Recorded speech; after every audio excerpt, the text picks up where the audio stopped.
day. It's a beautiful one. Thank you very much for your presence. All right. And like I said the other day, we'll be starting early. I want to try to make it a culture so that people don't get used to, oh, the music is still playing. But please, one of the reasons we do this is we want to make sure that the lights are up so we don't have issues with TikTok. And so please, I would like to ask everyone to keep power tapping, please. That's how TikTok works, all right? So on 2.2K likes, let's try and get it up. Thank you very much. Hope you're having a great day. How's everybody doing? Hope everybody's good. All right. So today we're listening to a recording from a session we had last week.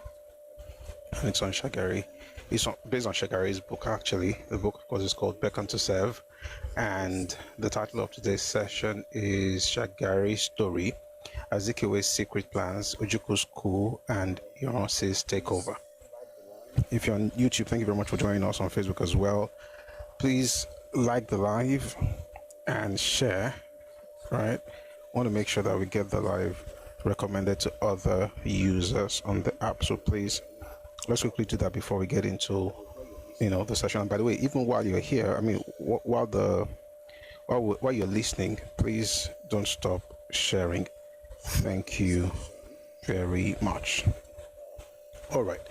So we had a conversation the other day. We're talking about how the First Republic ended, right? So part of the things we discussed actually is what we're going to be listening to today.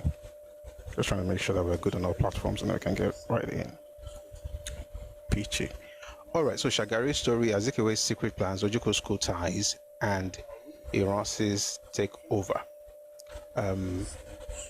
I'll read the description and then we'll listen to that particular session. Please don't stop power tapping, all right, regardless of the platform. Well, don't power tap on YouTube, just like the live on YouTube and share as well. Thank you. And then on TikTok, please power tap. Thank you very much. So just going to get to the description and then we'll have others join us. I think we're going to get used to it eventually. That will play music, 12 minutes to 4:15. We'll start the session itself. So that whatever I want to do in terms of power tapping and everything, would have done it before 4 and maybe 15 minutes after 4. All right, thank you very much. So here's the description of the video. Nigeria did not collapse overnight.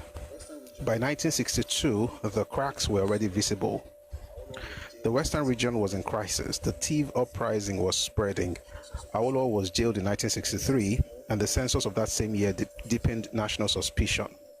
By 1964, the constitutional crisis led to discussions among some political leaders, including Azikiwe and his associates, about the possibility of involving the military in resolving the deadlock. From that point, the roads to the January 1966 coup had been laid. Ojukwu was already linked to a planned military takeover in 1964. Another coup was being arranged in August 1965. Azikiwe left Nigeria in October 1965 and didn't return until February 1966. After the Prime Minister was killed, the acting president refused to swear in Dipcharima as acting Prime Minister and instead began plotting to install Kingsley Badiwe, an Igbo politician. Ironsi met secretly with Nwafọ Orizu. Dipcharima was sidelined. Azikiwe announced leadership changes from England. Then it happened. On January 16, 1966, the cabinet was pressured into handing power to the military. That was how the First Republic ended. In this video, we explore Shehu Shagari's account of how the military first took over governance in Nigeria. Please enjoy, and while you're listening, again, kindly share, like. If you're on Twitter, please retweet and like the live. Thank you very much for being here. So let's get into the conversation. Shehu Shagari's story, Azikiwe's secret plans, Ojukwu's coup ties, and Ironsi's takeover. Enjoy.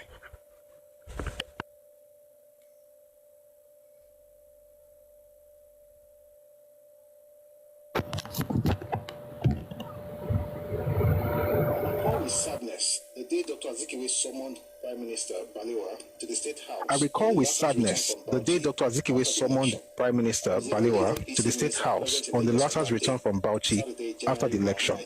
I was the only NPC minister present in Lagos on that day, Saturday, January 1, 1965.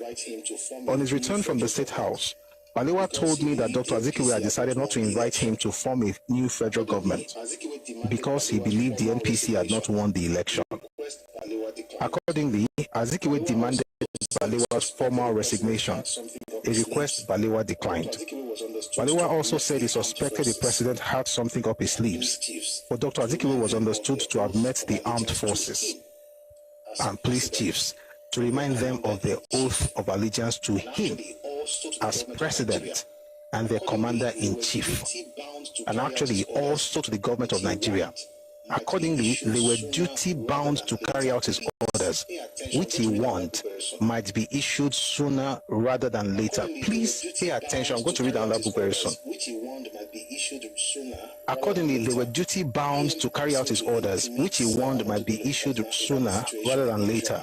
The PM asked me to intimate Sir Ahmadu Bello Kaduna about the situation in the usual manner.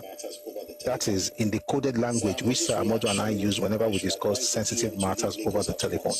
Sir Ahmadu's reaction was that I should advise the PM to leave Lagos at once, a suggestion Balewa flatly ignored.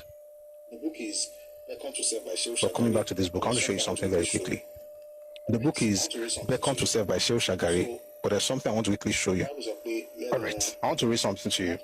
So, Bible is let know in the matter of 2 witnesses, the truth shall be established. This book is called Emeka. It's by Frederick Forsyth. Please listen and be blessed. In the autumn of 1964, Emeka, that's Chukwuemeka Ojukwu, Emeka called a meeting of the staff officers in Lagos and put to them a question. No British officers were asked to attend. The question was this. Nigeria's president was by then an Easterner of the NCNC party.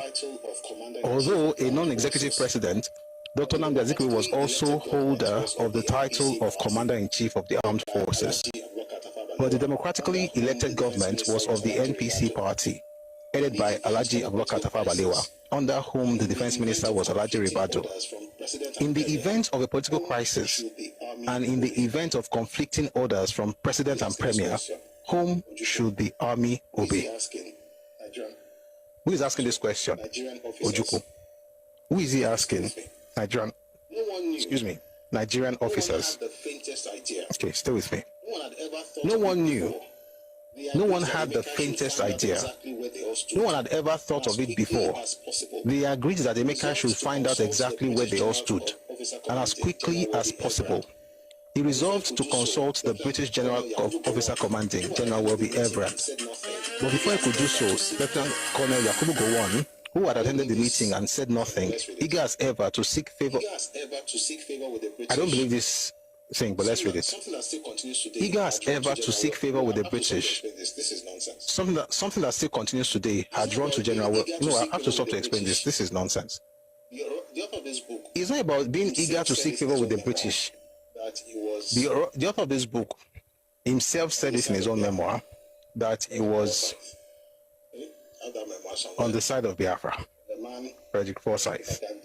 Okay, I have that memoir somewhere. The man was a propagandist, just like Achebe. So the jab at Yakubu Gowon was unnecessary, but true to form. Anyway, it says here that Yakubu Gowon had drawn to General Welby Everett. He said he was eager to seek favor with the British, which I don't really think was what was happening. But let's continue. He had drawn to General Welby Everett with a tale that Emeka was holding political meetings. If I keep reading and I don't address this particular thing, we will not understand why I switched and said he was a propagandist.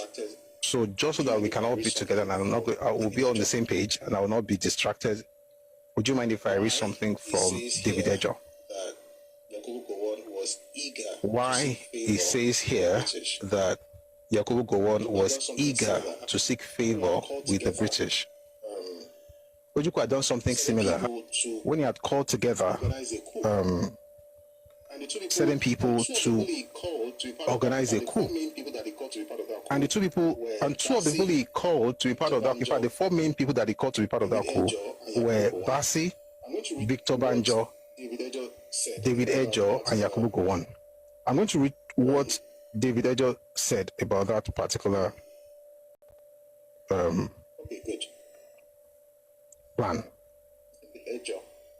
Okay, good. This was an interview. Ejo. He wrote a book, by the way, it's called Reminiscences.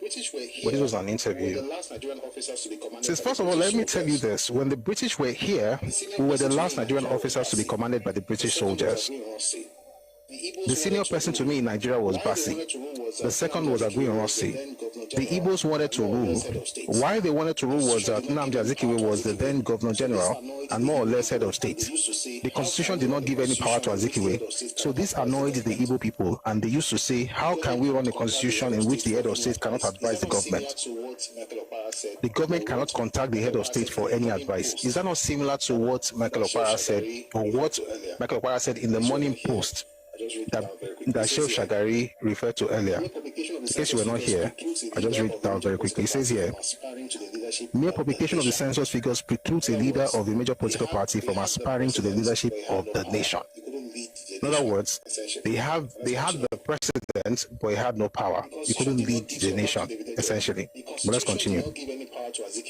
The constitution did not give, so back to David Ejo. The constitution did not give any power to Azikiwe. So this annoyed the Igbo people, and they used to say, how can we run a constitution in which the head of state cannot advise the government? The government cannot contact the head of state for any advice.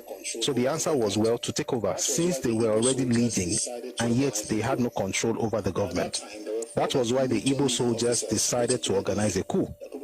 But at that time, there were four major leading officers, which included me, Yakubu Gowon, Basi, and Ojukwu.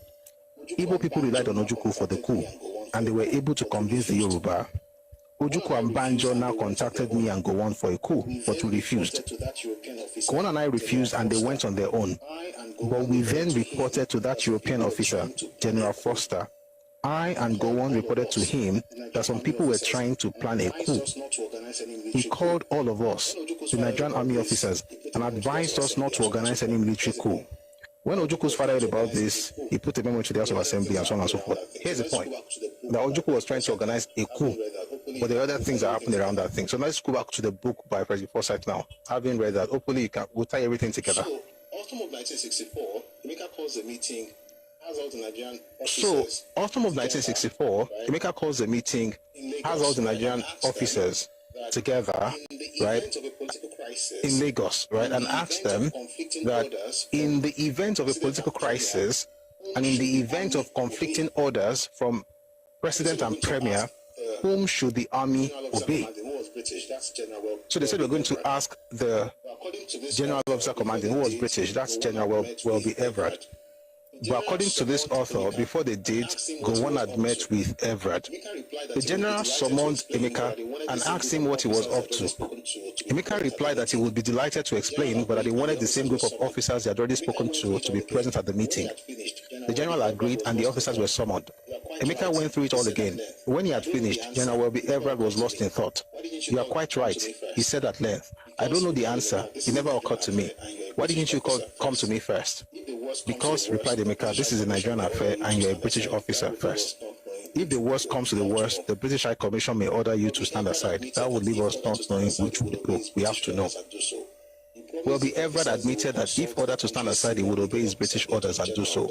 He promised the officers he would consult the country's senior legal officer, the Attorney General, for a ruling.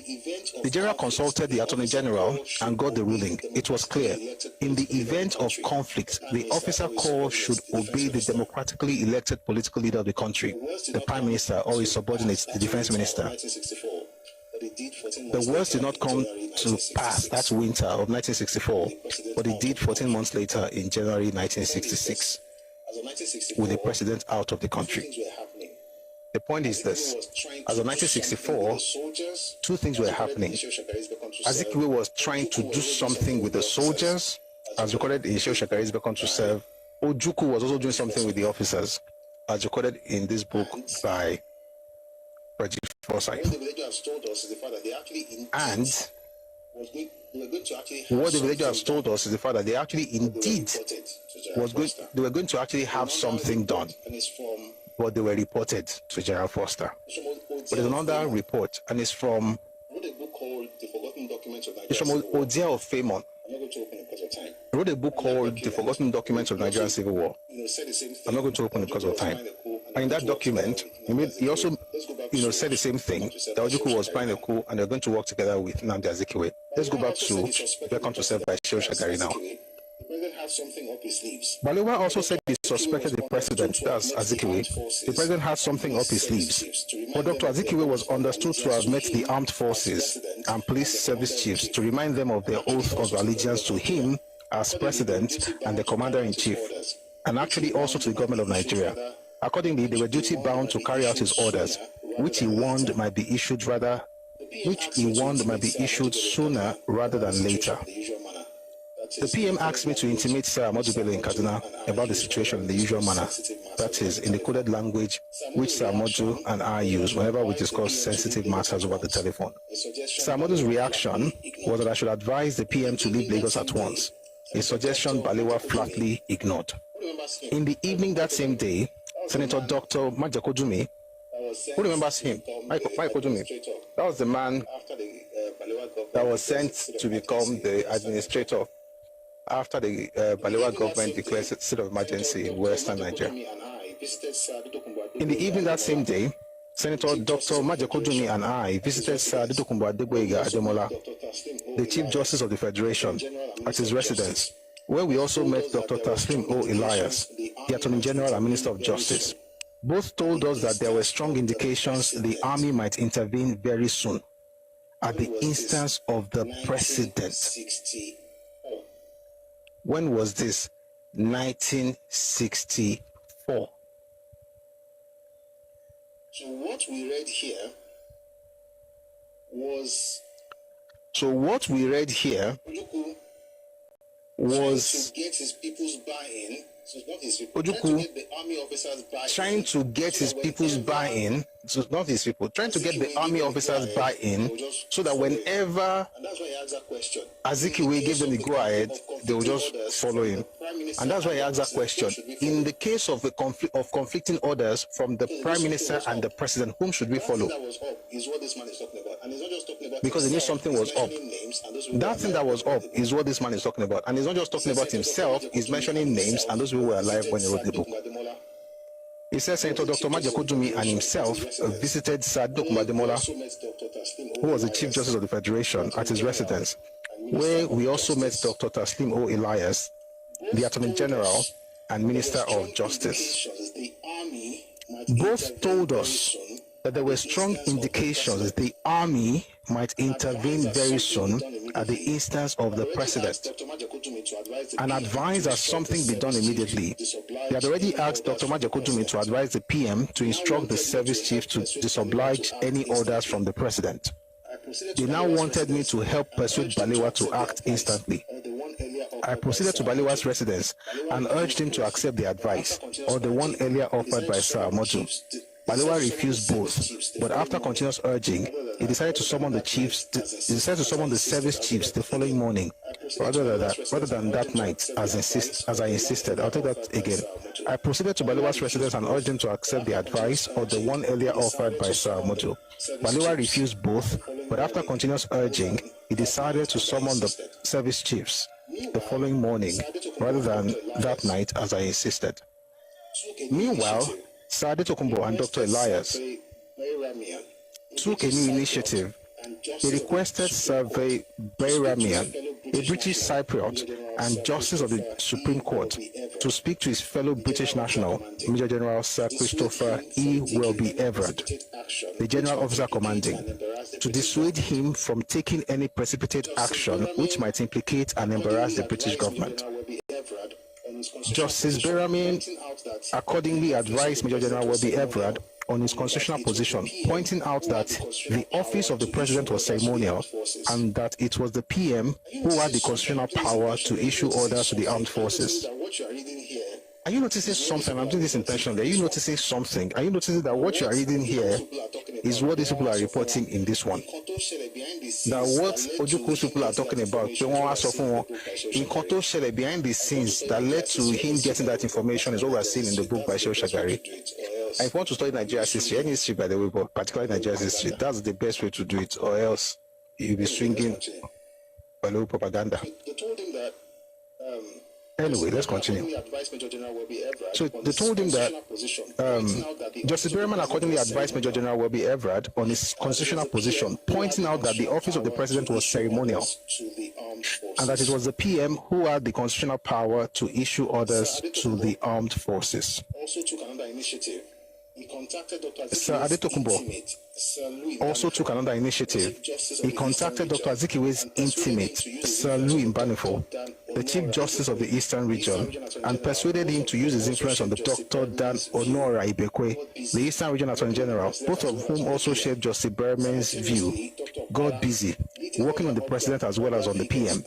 Simultaneously, Dr. Okpara, leading other OBGA figures and sympathetic trade union leaders, continually pressed Dr. Azikiwe to stand fast. The Minister of Defense later arrived from Yola and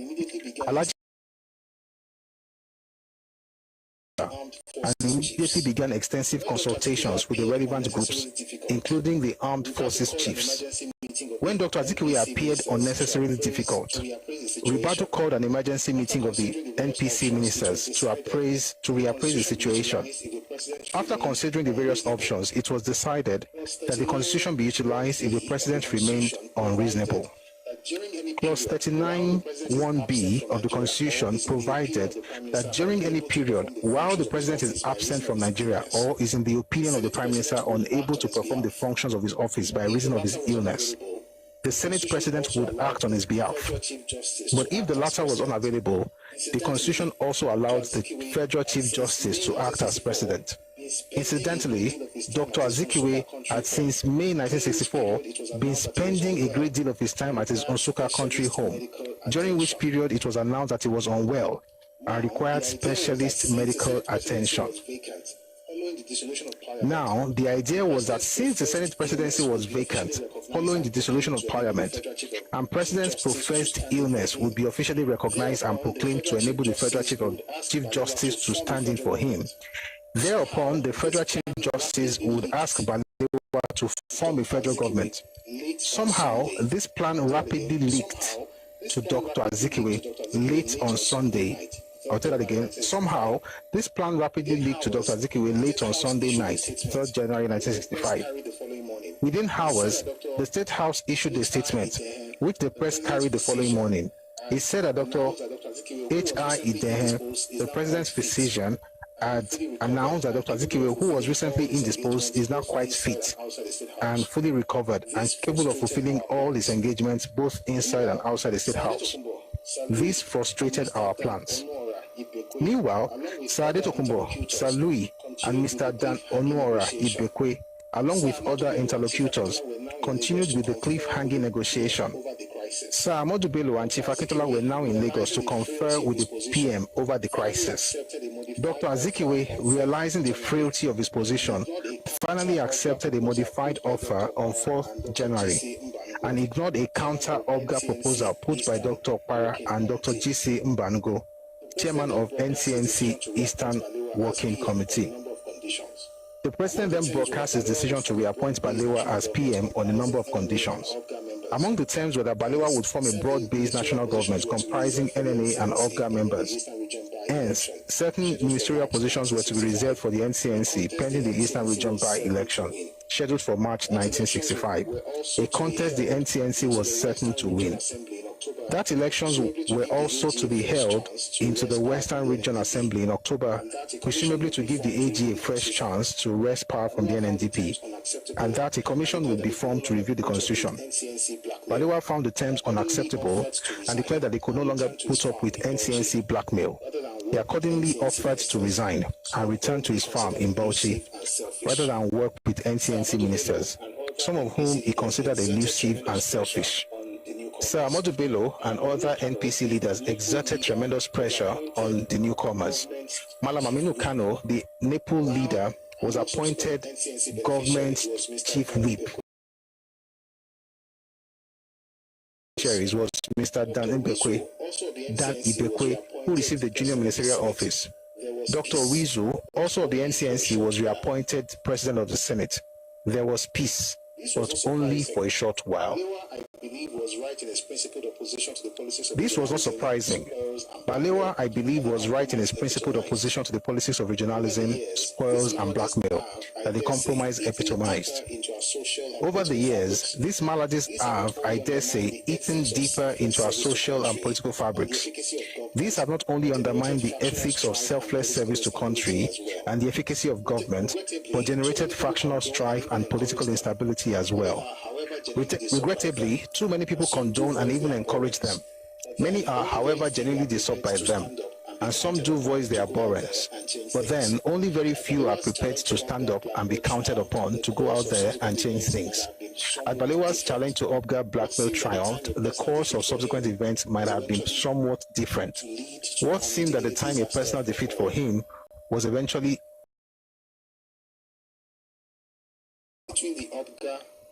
much was done to conceal the resultant bitterness between the Obga leadership, Azikiwe and Okpara, and its NNA counterparts, Balewa, Ahmadu Bello, and Akintola. The pent-up feelings were, however, aggravated with the sudden death of Ribadu in May 1965. So there had been a strong link between the two groups and a soothing influence in moments of crisis. Dr. Azikiwe became even more remote, once again spending plenty of time. I'll take that again. Dr. Azikiwe became even more remote, once again spending plenty of his time at his Nsukka country home. I used to shuttle between Lagos, Nsukka, and Kaduna, carrying secret messages between Sir Abubakar, Dr. Azikiwe, and Sir Ahmadu Bello. The latter made specially strenuous efforts to mend defenses, but with limited success. In October 1965, elections were held into the Western Region House of Assembly. As agreed under the settlement of the constitutional crisis earlier that year, I've been tempted to stop several times, during this reading. There's a particular gentleman who wrote about the war and the coup, General Coup, who talked about everything that happened before the coup. He didn't say anything but what happened in October. He didn't mention anything that happened in 64. All the questions that we read, but I know I was very fast. I will explain maybe on Friday. I'm trying to get used to the new time. Okay? By the way, if you're joining us for the first time, we have these sessions Mondays to Fridays, 4 p.m.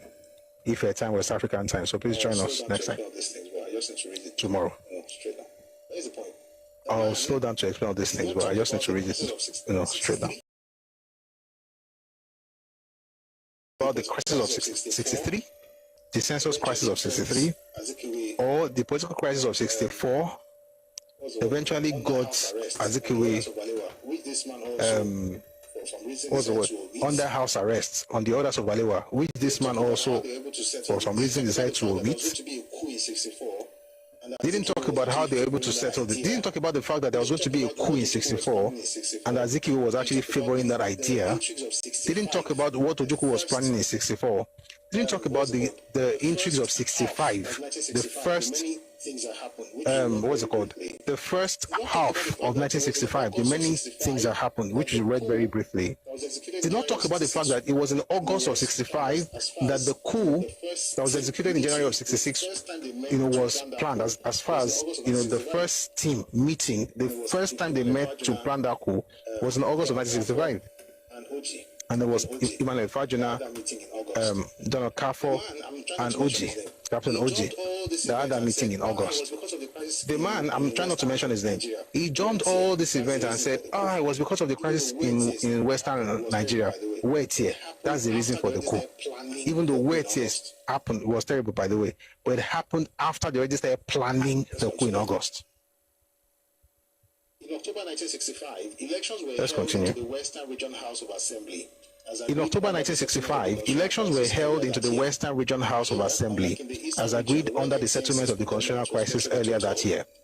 Here, unlike in the Eastern region, where NCNC's predominance was virtually total, the ruling NNDP was faced by a formidable foe, the AG. and one with an acute sense of grievance at its displacement from power by its own splinter group. Moreover, because the NNDP was NPC's main southern ally, the battle the NNA and the OGA.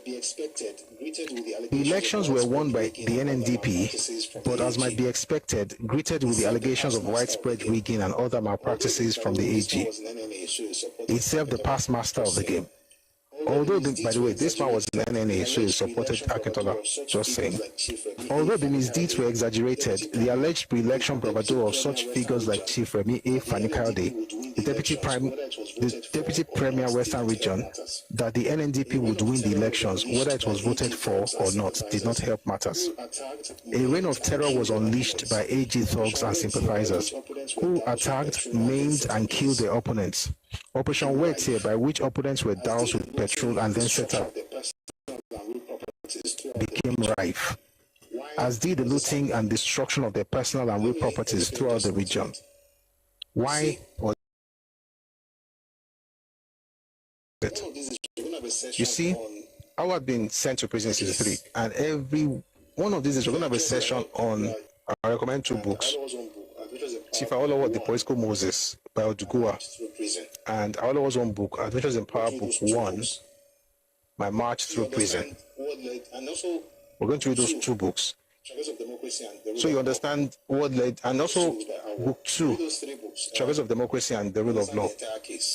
Those 2 books by Awo. If you read those 3 books, you understand the entire case and how it went down and what happened when he was in prison. One of these days we'll have a session on that. But here's the point. Awo endured 9 months of trial, treasonable felony trial, 9 months. And this was around the time, just about the time we was, getting done with the Coca inquiry. Eventually was sent to prison in 63. And then eventually there was, there had been a state of emergency. We've had issues. Adegbero became premier. Akintola said no. They went to court, went all the way to England. Finally, Adegbero was there. Akintola was put back by Tafa Balewa. People were watching. All right, people were watching.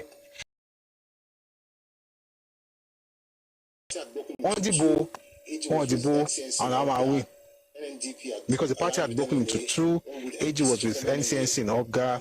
NNDP had aligned with NNA, or with NPC to form NNA, and then people were seething.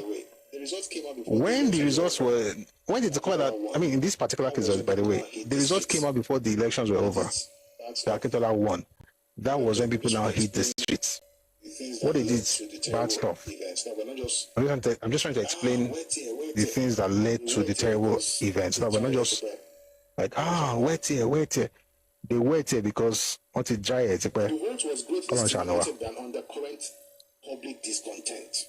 The revolt was greatly stimulated by undercurrent public discontent.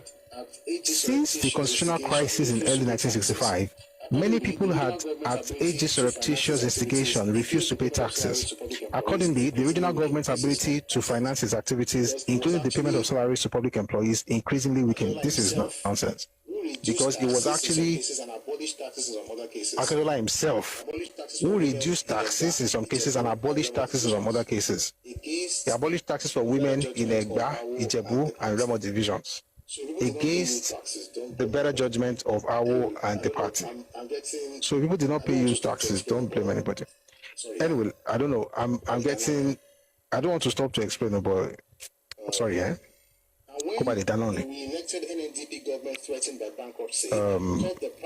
when the re-elected NNDP government threatened by bankruptcy, cut the price of cocoa paid to farmers as its first major act, it provided an added and tempting incentive for the people. That's also not true. I think we discussed this the other day, so I don't have to explain it. How they cut the price of cocoa paid to farmers. Again, against the better judgment of Awo and the party. But again, this author supports Akintola, so that what he said happened, but the reasons for what he said happened are not true.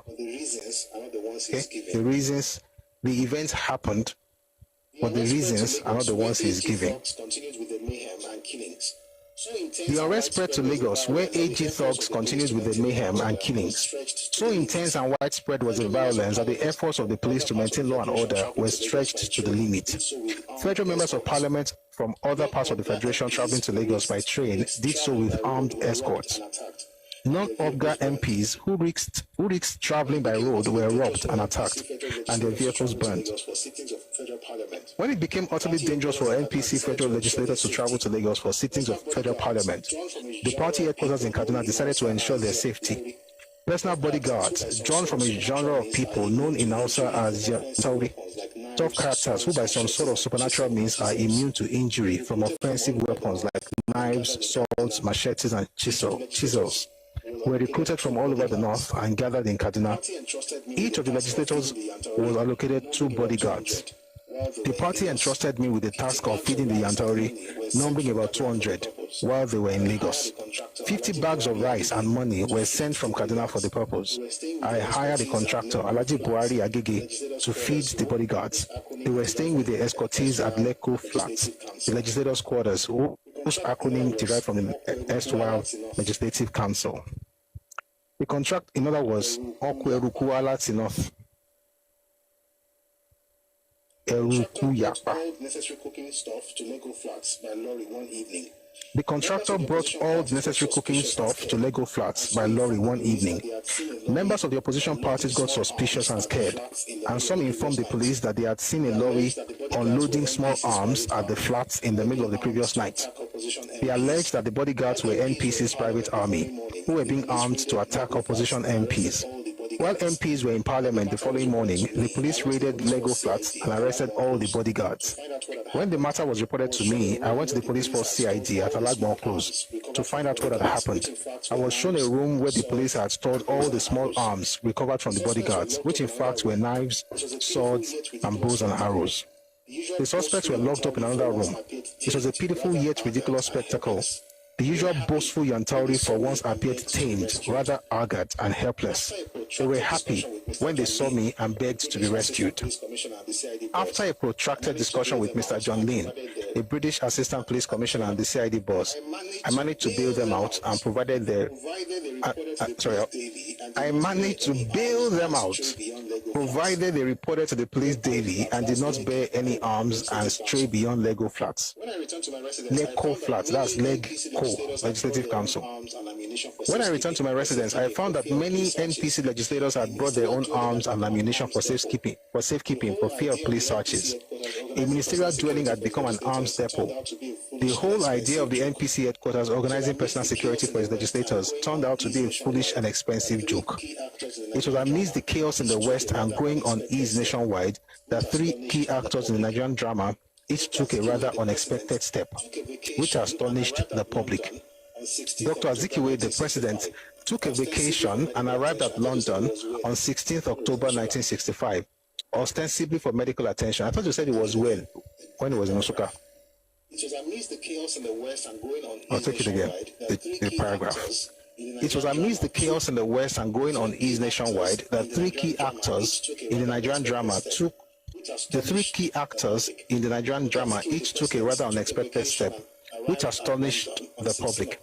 Dr. Azikiwe, the president, took a vacation and arrived at London on 16 October 1965, ostensibly for medical attention. In other words, the man was away since October.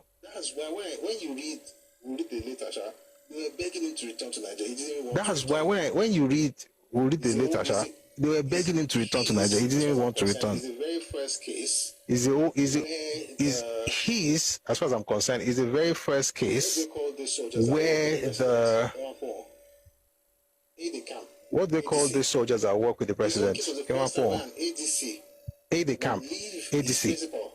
His own case was the first time where an ADC would leave his principal abroad and return to Nigeria. 16 October 1965. Anyway, he was sick and arrived at London on 16 October 1965, ostensibly for medical attention. He was not to return until the end of February 1966. Sir Ahmadu Bello, the Northern Premier, went away to Mecca for the annual Umrah little pilgrimage between... Sir Ahmadu Bello, the Northern Premier, went away to Mecca for the annual Umrah little pilgrimage between 3 and 11 January 1966. While Sir Abubakar hosted the Commonwealth Prime Minister's Conference on the rhodesian question in Lagos from 11 to 12 January, an event to which he gave his complete dedication.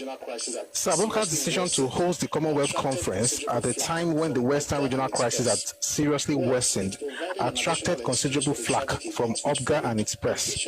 Worse, it provided an additional excuse for the tragic events which followed. The vicious attacks blamed him personally for failure to deal firmly with the crisis and for orchestrating a policy of drift.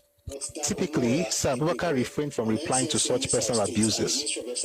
But Dan Onora Ibekwe, an NCNC Minister of State at the Ministry of External Affairs, bravely defended him at the personal press conference on December 21, 1965. Himself an outstanding lawyer, Mr. Ibekwe argued that the PM's critics who wanted a state of emergency declared in the West and assailed him for not acting accordingly were either oblivious of the constitutional limitations or neglectful of his stipulations. Rather than address the constitutional question posed by Mr. Ibekwe, the NCNC and his press sharply freed their own man for explaining Sir Abubakar's predicament. The quandary was put with devastating simplicity and sincerity by Sir Abubakar himself.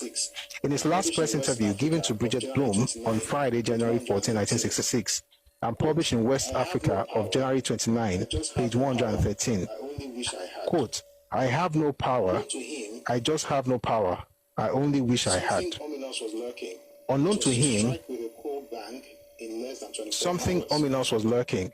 It was to strike with a coal bank in less than 24 hours. An unknown and unexpected visitor called at my ministerial residence on 19 Kingsway Road in Ikoyi on Friday, January 14, and requested to see me to deliver an urgent message. By the way, this section is titled Tragedy at Dawn. An unknown and unexpected visitor called at my ministerial residence on 19 Kingsway Road in Ikoyi on Friday, January 14, and requested to see me to deliver an urgent message.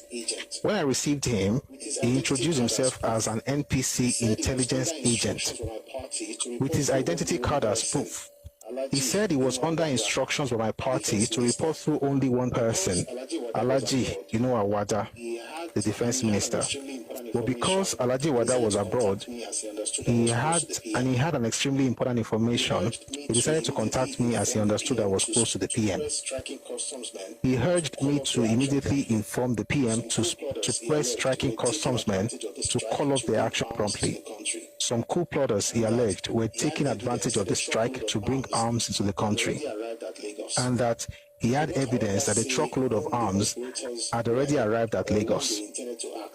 He could not, however, say whom the conspirators were or when they intended to act, but insisted I must contact the PM at once. We parted never to see again. I drove straight to the PM's Onikon residence, where I met Mr. Jacob C. Obande, the Minister of Establishment, in the waiting room. It was about 6 p.m. Mr. Obande had come to inform Sir Abubakar of the outcome of his negotiations with the striking customsmen.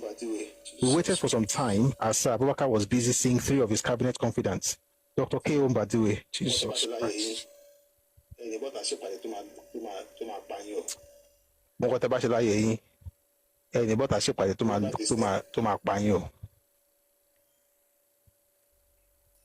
Remember this name. An unexpected visitor called at my ministerial residence on 19 Kingsway Road in Ikoyi. An unknown and unexpected visitor called at my ministerial residence on 19 Kingsway Road in Ikoyi on Friday, January 14, and requested to see me to deliver fueling genocide an urgent message. When I received him, he introduced himself as an NPC intelligence agent with his identity card as proof. He said he was under instructions by my party to report through only one person, Alhaji Wada, the defense minister. But because Alhaji Wada was abroad, he had an extremely important information, he decided to contact me as he understood I was close to the PM.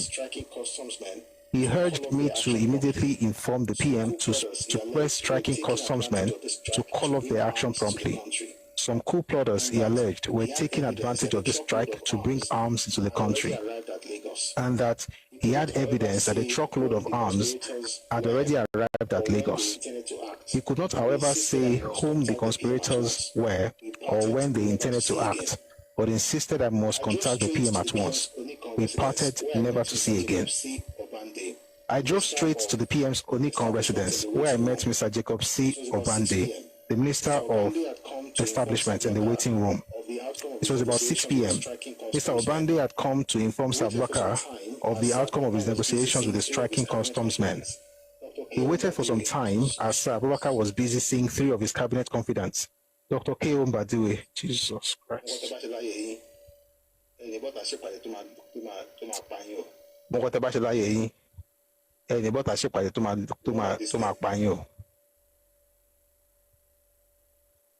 Remember this name. We waited for some time as Abubakar was busy seeing 3 of his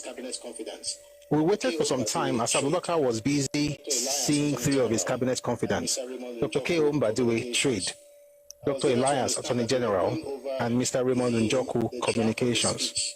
I was later to understand that they were going over with him the draft of a speech he was to deliver in Parliament on Monday, 17th January, on the worsening crisis in the Western region. When was this happening? Friday, January 14. Writing a speech for January. When was this happening? Friday, January 14. If you read the special Writing a speech for January 17. Apparently. If you read the special branch report that was published in April of 66, apparently, some of this civilians were part of the coup that was going to happen the day after. That was on Saturday. So they knew that I would never deliver this speech on Monday. After the group left, After the group left, the PM's aide-de-camp, Captain N. Tompolomio, informed us that we could not see Sir Abubakar because he was already having a haircut. I decided to ignore the suggestion and asked Mr. Obande to follow me into where Sir Abubakar and the barber were. I pleaded with Sir Abubakar to give us only 2 minutes, which he agreed, and asked the barber to excuse us, state as a scare. He assured us that there was no cause for alarm, and asked Obande to see him at work the following morning with a written report. When I insisted he should take the matter more seriously, he asked us to get out and leave him alone. As we were leaving, he called me back to say he understood Chief Akintola, the Western Region Premier, had gone to Kaduna earlier that day with another scare story for Sir Amadu, but that he had already telephoned Sir Amadu asking him to disbelieve Akintola's story. He did not, however, say what the scare story was. I left for my residence, rather baffled. Meanwhile, there had been a lot of noise around my home that evening with TV music, blaring at a send-off or welcoming party. Brigadier Shagari Malari, the commander 2nd Brigade Headquarters, was holding for his officers at his 11 Thompson Avenue residence. Later in the small hours, I heard some gunshots, but somehow thought they were all part of the revelry by the officers. So I returned to my sleep. But moments later, my steward woke me up to say Alhaji Amadu Kofi, the Deputy Permanent Secretary at the Ministry of Defense, wanted to see me urgently. Coming down the stairs, I noticed there was no electricity, which I attributed to the usual power failure. Alhaji Kofi informed me there had been a mutiny in the army and some rebels had abducted the PM and Chief Professor Sam Okotiebo, the Minister of Finance. Okotiebo was also the NCNC Federal Parliamentary Party leader and a key link in the NPC-NCNC alliance. Kofi said he understood Major General JTU Agbenrosi, that will be Everett's Nigerian successor as GOC, and Brigadier Memalari were trying hard to organize a counter-action. Memalari, it later emerged, had been alerted before the rebels reached his home. While walking to nearby Dodan Barracks, he spotted the car of Major Emmanuel A. Ifajuna, whom he beckoned to stop. Ifajuna came out and calmly shot him dead. I tried using the telephone, but Who found then that advised me to take care and then left. another visitor came in. I tried using the telephone, but found it had been cut off. Commissioner of Police, Special Then another Duties. visitor came in.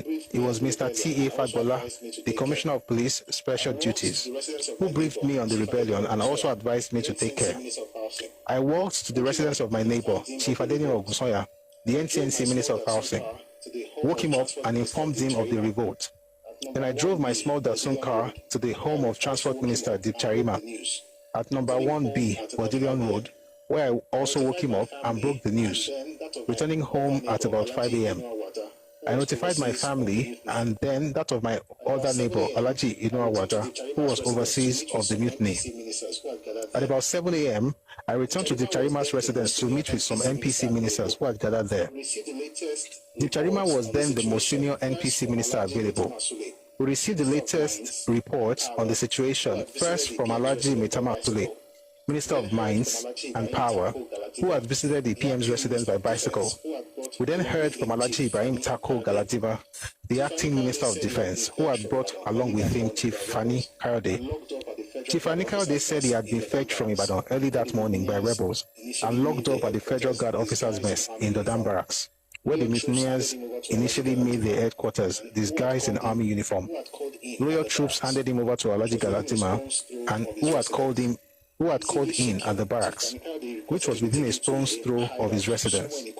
Visibly shaking, Chief Fani Kayode requested to be taken to a hideout somewhere in Ikoyi to await further developments and was duly escorted.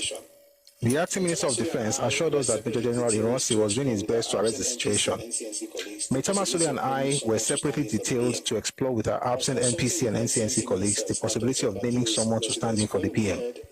I was consulting with NCNC ministers at Dr. Mbadiwe's residence when we heard that the northern and western premiers, Sir Ahmadu Bello and Chief Akintola respectively, had been assassinated.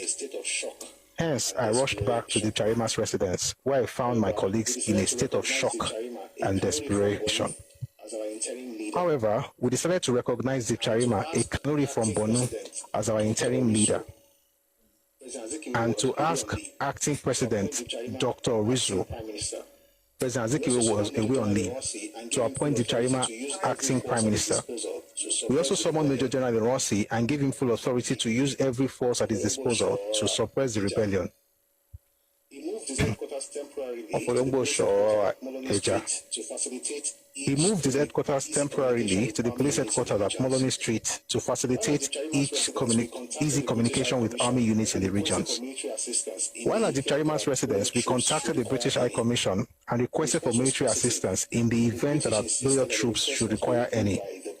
The response was positive, but the British insisted that the request must be written by the PM or in his absence by a properly appointed deputy. We therefore drove to the residence of Dr. Orizu and requested him to appoint Dip Charima acting Prime Minister.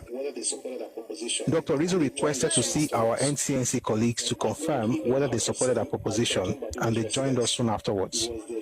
They had apparently been caucusing at Dr. Mbadiwe's residence. He was their choice of acting Prime Minister. This was naturally unacceptable to us since the NPC was the major governing party. I'll stop to explain something here. I mean, we'll have to go through the events of the coup itself.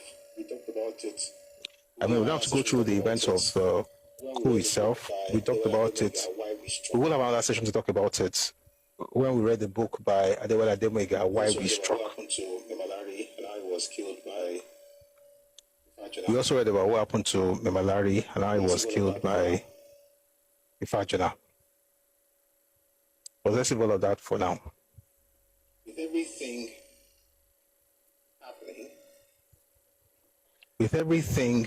the Premier of the North had been happening, killed, the Premier of the West had been killed, the Prime Minister had been killed, the Premier of the North had been killed, the Premier of the West had been killed, the Prime Minister had been killed, the Minister of Finance had been killed. Ferrari on Facebook. Somebody had to step in. Somebody had to step in. Thank you, Ferrari, on Facebook.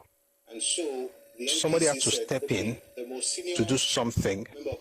And so the NPC said, okay, the most senior member of parliament is Dip Charima, who is not even Fulani or Hausa, is Kanuri. He should be the acting prime minister because we can't find a prime minister. This was morning on Saturday morning. There is confirmation. By the way, what this man said here, there is confirmation. Confirmation is from Chief. I think I should read it.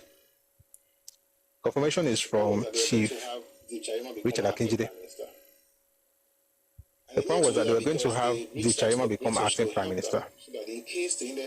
And they needed to do that because they reached out to the British to help them, so that in case they needed help, to give us a letter, write us a letter, but it has to be signed by the prime minister, and in his absence by a person, maybe in acting capacity. Since the NPC was the major party and the senior partner in the coalition with NCNC, and the Charima was the most senior parliamentarian, it made sense that they would make him the acting prime minister. So what did they do? They went to Orizu, who was the Senate president, but the acting president at the time, because according to Nigeria's constitution that we use at the time, in the absence of the president, there was no vice president. In the absence of the president, the person who stepped into that shoe as acting president was the Senate president. It just so happened that the Senate president at the time was an Igbo man, Orizu. The president himself, who was on vacation, was an Igbo man, Azikiwe. When they now went to meet Orizu, that guy, we have a person here that has to become the acting prime minister. And I said, oh, chill, let me talk to my NCNC people and see if they're okay with it. This is what I thought they would have been thinking. Oh, maybe they want to say we should choose Akinjide or Awada or Shagari, someone from their party. That was someone from NPC because it was the senior partner. But no, by the time they got back, they said, oh, no. The person we're going to choose has to be another Igbo man that will become the acting prime minister. Mbadiwe. The same Mbadiwe, 24 hours prior, was having a meeting with Tafawa Balewa, working on the speech that he was going to deliver on Monday, 17th. They were working on the speech on the 14th, on a Friday. This is happening on Saturday. He wants to become the prime minister. Listen to this. Let me show you what Akinjide said about this. Listen to this.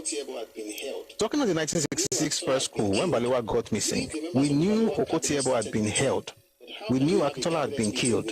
We, the members of the Balewa cabinet, started meeting.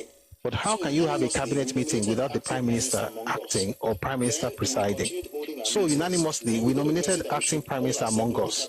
Then we continued holding our meetings. Then we got a message that we should all assemble at the cabinet office. All the ministers were requested by the GOC of the Nigerian Army.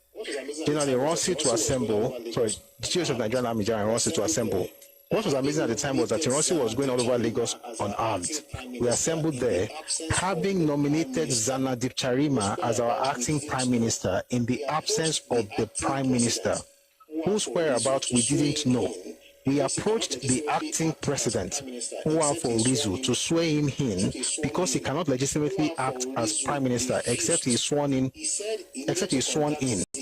Orizu refused. He said he needed to contact Zik, who was then in West Indies. Under the law, that is the Interpretation Act, as acting president, Orizu has all the powers of the president.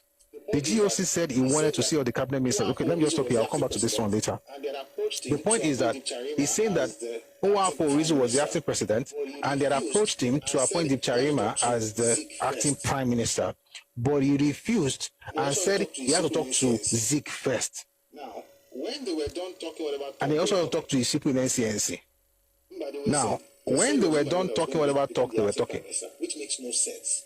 Mbadiwe said they said it was Mbadiwe that was going to become the acting prime minister, which makes no sense. Why? NCNC that Mbadiwe, Orizu, Azikiwe belonged to, they were the junior partner in the alliance. That's one. Number two, we would have been in a situation where the 1944 dream would have happened in 1966 just like that, where you would have an Igbo president, an Igbo Senate president, an Igbo prime minister. Then what was the vision of 1944? To perpetually rule the federation. And then what was the vision of 1944? To perpetually rule the federation. Nonsense called the rebirth of nation. That's the same, by the way, that I wrote nonsense called the rebirth of nation insulting Awolowo. Anybody that insults our, I don't have respect for them. No apologies, because they too, they are not going to apologize for saying rubbish. So, anyway, I just want to, what time is it? 8:07. Let's read a few more things before we go. So, we just confirmed that from Chief Richard Akinjide that indeed they had Zanadik Charima as the acting prime minister, but Nwafo Rizu, who was the acting president at the time, refused to swear him in. And when they had the meeting, let me read it here. Back to this book by Shagari, beckoned to serve. While at Charima's residence, we contacted the British High Commission and requested for military assistance in the event that our loyal troops should require any. The response was positive, but the British insisted that the request must be written by the PM, or in his absence, by a properly appointed deputy. We therefore drove to the residence of Dr. Rizu and requested him to appoint Deep Charima acting prime minister. Dr. Rizu requested to see our NCNC colleagues to confirm whether they had supported our proposition, and they joined us soon afterwards. They had apparently been caucusing at Dr. Mbadiwe's residence. He was the choice of acting prime minister. This was naturally unacceptable to us, since the NPC was the major governing party. NPC had more than half the seats in parliament. How on earth would they be the junior partner? Or would they allow Mbadiwe to become the prime minister? Thank you, Olu. Igbo president, Igbo prime minister, Igbo Senate president, Igbo head of military. And that's why I say, well, I should continue whatever we can get into today. Maybe you have not heard it before. You discover that the coup was planned in such a way that I jokingly, but seriously actually, I call it two-factor authenticated coup. There was a part of the civilian, there was a part of the military. The civilian did not work, then the switch to military. The military coup itself it had dual purposes. But the real intention was behind that thing, which was ethnic. And by ethnic, I meant Igbo. By Igbo, I don't mean that everybody in Igbo land supported it. I'm just telling you the way it happened. So if you're Igbo, this is not to say that you are a coup plotter. I'm just telling you, the same way we say there was another counter coup in July of 66, there was an Igbo coup in January of 66. And forget about the veneer. We don't care about the facade.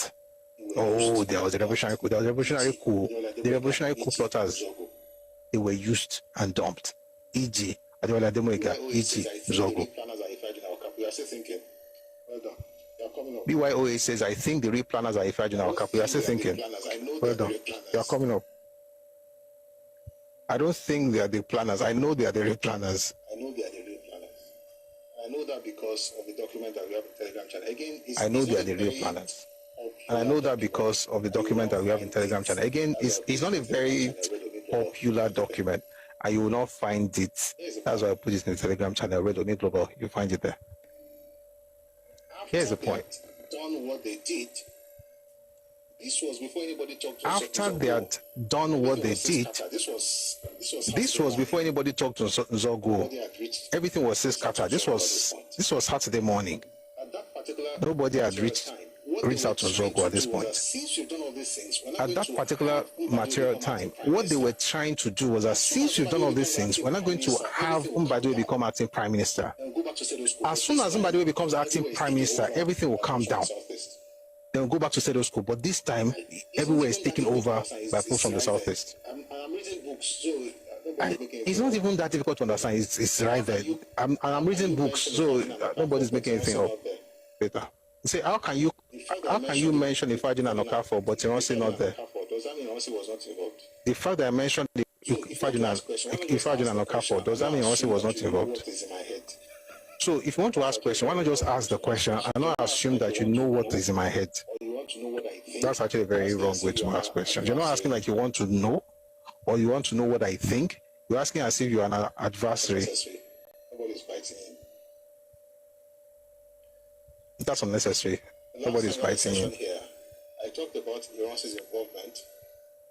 The last time we had a session here, I talked about Ironsi's involvement, and I talked about it based on two books. If you were not here, please listen to the recording. two books. Go On, the biography of a soldier statesman. In fact, three books actually. Go On, the biography of a soldier statesman by J. Sawelaigu.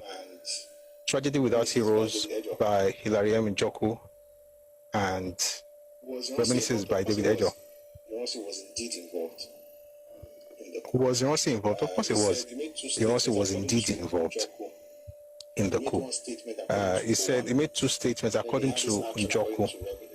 He made one statement according to Go On, and then he had this action according to David Ejo. He put the three together. There is no way on earth Ironsi didn't know what was happening.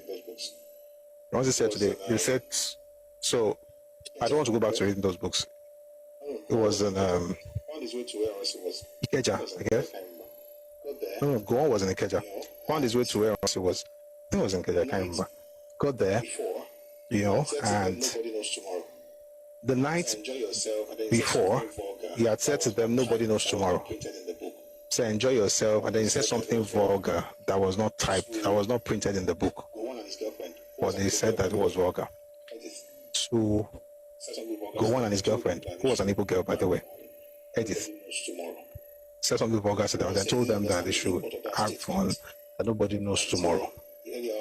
Go On said he didn't understand the import of that statement until the early hours of that day, because they met around 12 p.m. They were around 12 midnight or past 12 thereabout. I didn't know what that thing meant until around 5 a.m. because that was when he was woken up to be told that something had happened. From Njoku's angle, Njoku said they were all together. Ojukwu was there, Go On was there, and then Ironsi was there.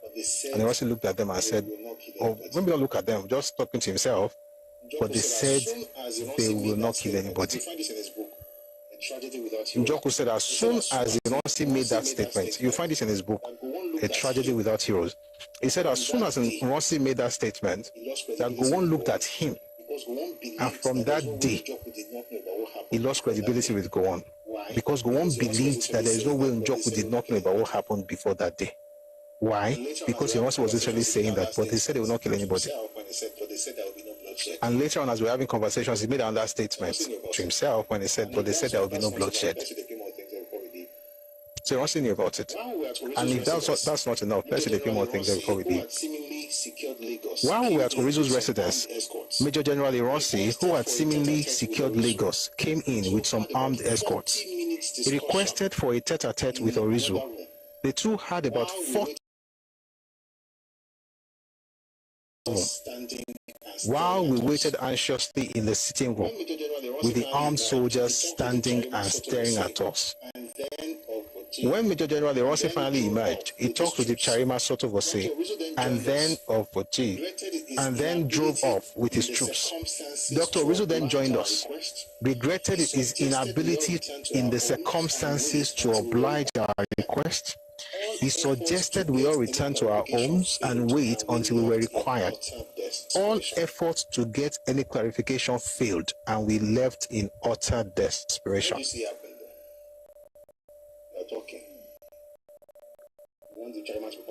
What do you see happen there? You are talking. You want the chairman to become acting prime minister. NCNC says there has to be an Igbo man. By the way, you're like, possible, Kolewek. Why are you saying your Kolewek? Ironsi arrives. That's the second authentication. Since you're not going to allow this one go, that one arrives, enters another room and stays there for 40 minutes. Doing what? Was busy. And this is what I think. I may be wrong, but I don't think I'm wrong. That those 40 minutes was not just between both of them. I believe. I may be wrong, but I believe that they were on a call with Azikiwe. How would I have that kind of belief? Because the very next day, Azikiwe had a press conference and he referred to a call with Nigeria and told the world what Nigerians did not even know, and what Nigerians would not know until 11:50 p.m. of Sunday 16th. Azikiwe told the world in the evening of that same day, announcing that we now had a new Oga, a new sheriff in town, who would be Ironsi. How on earth would they know those things if he was not on a call? And he said he was on a call. He said it. You know what? In my mind, I think people are wondering, where did he say it? Let me see if I can find that video and play it so that you can listen to it. He said it. I was on a call with Nigeria. Brilliant. I found it. Please take a listen to this.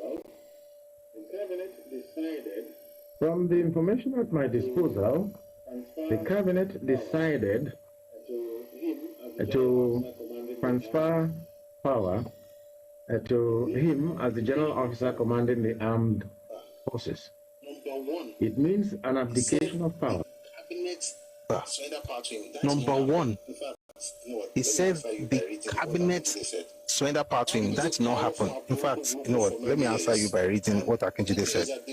Our people did pyro from Buruku for many years, and the good thing is that the ones who were also there also thought maybe the Euro was just louder than the Yoto. Let me tell you what Akinjide said. Under the law, this is Richard Akinjide. Under the law, that is the Interpretation Act, as acting president. Under the law, this is Richard Akinjide. Under the law, that is the Interpretation Act, as acting president, Ojukwu had all the powers of the president. The GOC said he wanted to see all the cabinet ministers. The GOC, not that the cabinet called him. But what he's saying here, I'm going to read again from Shagari's book later. The GOC, that's Ironsi, called, excuse me. And so we assembled at the cabinet. The GOC said he wanted to see all the cabinet ministers, and so we assembled at the cabinet office. Well, I have read in many books saying that we handed over to the military. We did not hand over. Ironsi told us that, quote, you either hand over as gentlemen or you hand over by force, unquote. Those were his words. Is that voluntary handover? So we did not hand over. We wanted an acting prime minister to be in place, but Ironsi forced us. And I use the word force advisedly to hand over to him. He was controlling the soldiers. The acting president, Ojukwu, who did not cooperate with us, cooperated with the GOC. Dr. Orizu and the GOC prepared speeches which Ojukwu broadcast, handing over the government of the country to the army. I here state again categorically, as a member of that cabinet, that we did not hand over voluntarily. The first statement that we hear from Azikiwe is that the cabinet handed over power. The first statement that we hear from Azikiwe is that the cabinet handed over power to. Now listen to what he said. Again, you have to pay attention. Rewind there. He didn't say they handed over to the GOC. He didn't say general officer commanding of the Nigerian army. He didn't say the GOC. Which was what the GOC was. He didn't say general officer commanding of the Nigerian army.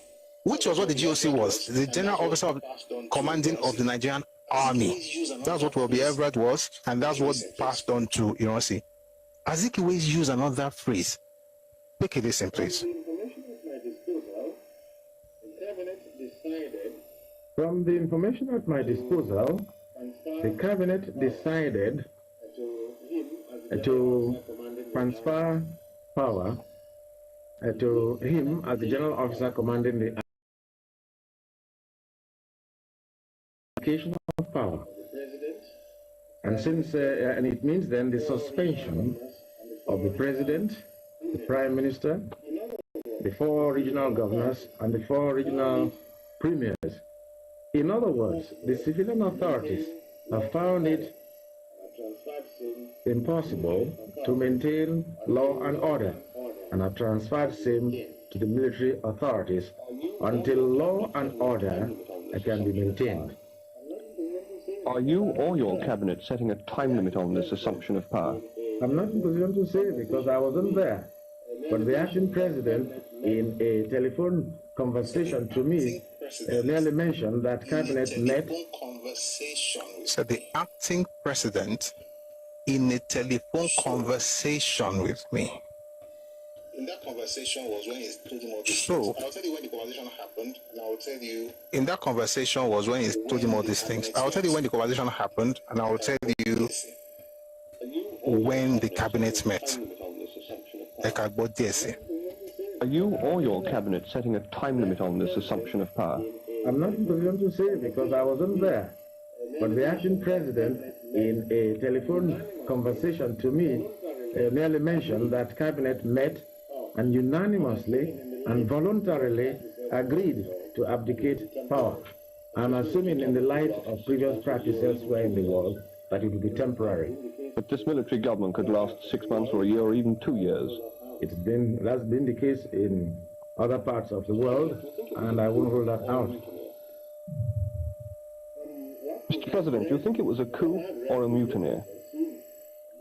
From what we have read from what I have read in the papers or seen in the television, some say it's a coup, some say it's a mutiny. But I doubt if it's a coup on the evidence available. So, number one, he says the man was the general officer commanding of the armed forces, which was one of the titles that Ironsi held at the time. Number two, he said that there was a call. He was on a call with one for Rizzo, the acting president. Number three, he claimed that the cabinet voluntarily handed over power to the military. Well, the cabinet members are saying they did not voluntarily hand over power because they saw guns. Now, Akinjide said it earlier. Let's listen to Shagari. You know, every day I come here, you may not see anybody else with me, but I'm surrounded by people with their books so they can talk, even though they are dead. So we read already how when they were at Orizu's residence, Ironsi arrived with some armed escorts and had a tete-a-tete with Orizu, that's Ironsi, and they were in a meeting for 40 minutes, right? That was on Saturday. Let's rush and just read this thing very quickly. And then they had a conversation with Dipcharima, and Dr. Rizzo that joined us regretted his inability in the circumstances to oblige our request. He suggested we all return to our homes and wait until we were required. All efforts to get any clarification failed, and we left in utter desperation. I was about to break the Ramadan fast on Sunday 16th January, when all ministers were asked to report to the Cabinet Office at 6:30 p.m. This was about the same time that Azikiwe was having his press conference in Surrey, in England. How come he's seen exactly what's happening in Nigeria? Anyway, Where did he have that call? How come he's saying exactly what's happening in Nigeria? Anyway, I was about to break the Ramadan fast on Sunday, 16th January, when all ministers were asked to report to the Cabinet Office at 6:30 p.m. The whole premises was surrounded by soldiers in battle order that some of us initially hesitated to enter. In the Cabinet chamber were Major General Ironsi, Bukar Dipcharima, and Ibrahim Tanko Galadima. There were no officials present. Major General Ironsi admitted to us that he had been unable to suppress the rebellion. Shide said that Ironsi suppressed the rebellion. He's saying here that Ironsi said he had been unable to suppress the rebellion, which he said was getting out of hand. He stated that the mutineers were in control of Kaduna, Kano, and Ibadan. Actually, they were not in control of Kano. Ojukwu was in Kano. Ojukwu had closed down the airports. Ojukwu did not know, well, they didn't know where his troops are. It could be on this side or on that side. But anyway, let's just continue reading. He said that the mutineers were in control of Kaduna, Kano, and Ibadan, and had killed two regional premiers, Ahmadu Bello and Chief Akintola. They had also murdered a number of his best officers, including Brigadiers Malari and Samuel Adesujo Ademulegun, the commander, 1st Brigade Headquarters in Kaduna. Ironsi was full of emotion, and even shed some tears. When we asked him about the whereabouts of Sir Abubakar and Chief Okotiebo, he said he still did not know, but averred that efforts were being made to locate them. At this stage, Mbadiwe broke down and kept crying.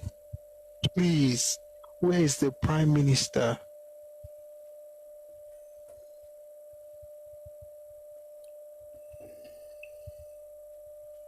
By the way, I wrote letter Prime Minister on Friday. Wanted to become Prime Minister on Saturday. By the way, I wrote letter Prime Minister on Friday. Wanted to become Prime Minister on Saturday. He's crying about the Prime Minister on Sunday. And kept crying. Quote, please, where is the Prime Minister? At this stage, Mbadiwe broke down and kept crying. Quote, please, where is the Prime Minister? Unquote. When we reminded Major General Ironsi if he needed to avail himself of the British pledge of military assistance, he replied it was too late, as the army was pressing him to assume power. Indeed, he confessed his personal reluctance to take over because of his ignorance of government, but insisted the boys were adamant and anxiously waiting outside. He advised it would be in our own interest and that of the country to temporarily cede power to him to avert disaster. Accordingly, we acceded to his request since we had no better alternative. Ironsi then insisted that the understanding be written. Surprisingly, there was no stationery to write the agreement. It was a Sunday, and all the offices were locked while no officials were around. While no official was around. Alhaji AGF Abdulrazak, the Minister of State for the Railways, former NPC legal advisor, managed to secure a scrap on which he drafted a statement, which we endorsed. That was the so-called voluntary formal handover of power by the Balewa government to Major General Ironsi. It was agreed that the statement would be typed and the Charima would sign it on our behalf. We were then advised to return home and await further instructions. I only got to break my Ramadan fast around 9:30 p.m. Later, at 11:50 p.m., Dr. Orizu made a third nationwide broadcast announcing the Cabinet's voluntary decision to transfer power to the armed forces. Major General Ironsi then made his own broadcast accepting the invitation. He suspended certain parts of the Constitution, set up a national military government with Office of Military Governors in each region, and briefly outlined the policy intentions of his regime. Nigeria's first democratic experiment was effectively over, and although the mutiny had by then practically collapsed, military rule had arrived. It was a fact.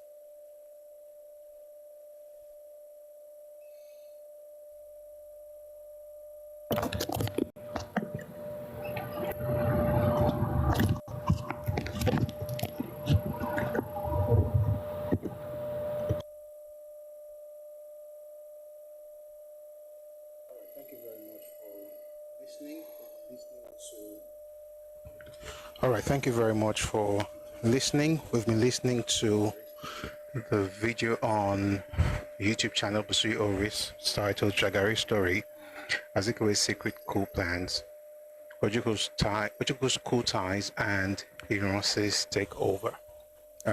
I hope you've added something to your knowledge bank.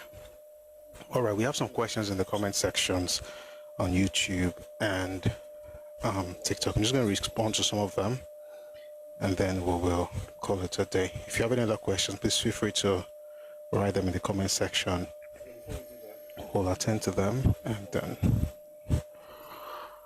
by the way, before we do that, we'll be here tomorrow at 4 p.m.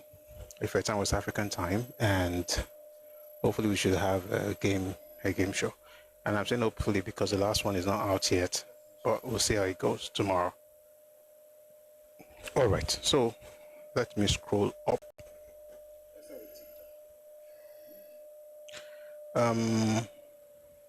Let's start with TikTok, shall we? No.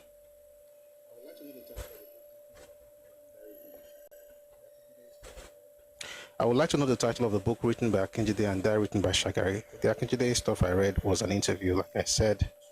It's not a book. Shagari's book is called Beckoned to Serve. Okay? I think that's about it on Facebook. Let's go on YouTube for a bit. La la la la la la la.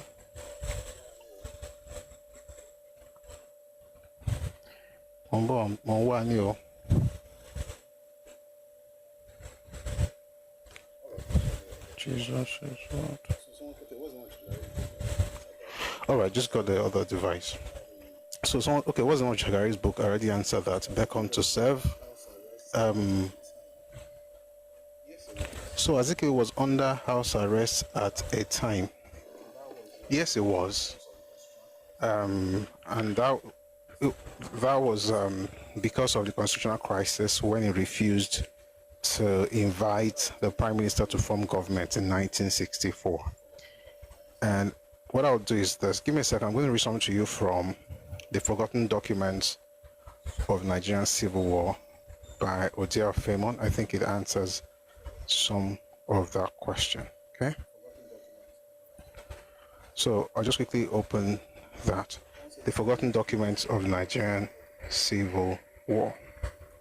Someone says, please give us the name of the person who wrote about the coup, but not what preceded the coup. It's Max Yolon. Max Yolon. And I think the reason Max writes the way he does is because of his ties with Igbos. In one of his books, he had written that his father fought in the Civil War, so maybe that's why, but he's always making excuses for them, and he's the author who also didn't see any reason to, consider the special branch report. And I don't take anyone seriously who refuses to acknowledge the special branch report, and he's on that.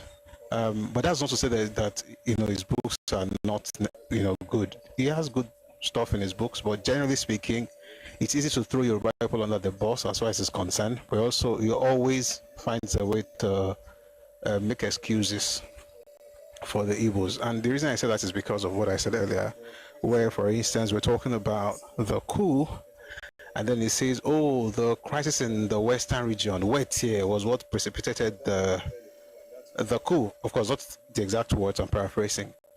"Oh, that's what precipitated the coup, and that's why the coup happened." I'm like, really?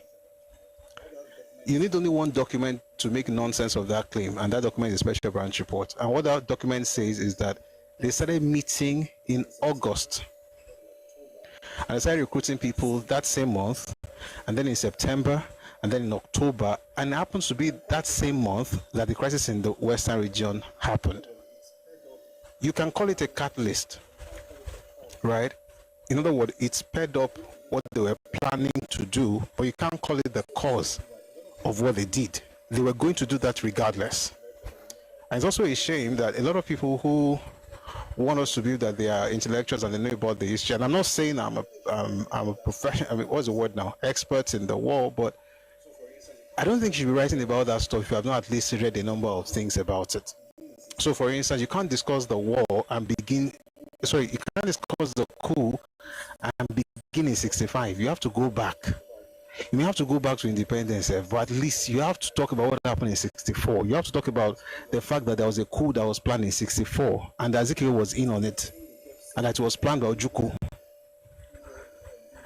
And the particular thing they kept saying was that in the event that the conflicting orders from the Prime Minister and the President, who should the army follow? Who asked that question? Ojukwu. And you can find in different books where, for instance, Emeka by Frederick Forsyth mentioned that he was asking people, but he didn't mention in that book that Ojukwu actually organized a coup. Why? Because he's a Biafran propagandist. He was trying to push and he was trying to show that Ojukwu was what's the word now? Pragmatic. He had foresight, so he was already thinking about that, and that's why you can't read one book. But if you read Reminiscences by David Ejo, you then discover that no, it wasn't just being pragmatic. He was doing that because of the issue they had with Tafawa Balewa in 1964. And that he actually did plan that coup, and that he actually invited certain people, and that two of the people he invited wrote about what he did. And two of the people that he invited said no to the coup, and one of them wrote about it. And who are those two? David Ejo and Yakubu Gowon. These things, they are linked, right? And the crazy part is that it's the people whose forebears have done the worst in Nigeria's history. And I'm not saying there's no region that's perfect. All right, let me make that clear. There's no region that's perfect. But the loudest people who insult Nigeria and insult all of us are the ones who should be hiding their heads in shame because of what their fathers did. They did the worst. I'm going to read from the document now. The book is called The Forgotten Documents of the Nigerian Civil War. Yeah, so this is to answer the question that person asked.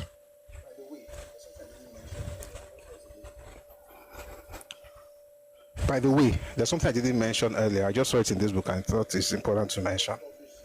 This man, Chinua Achebe, he wrote a book that was published in the first week of 1966.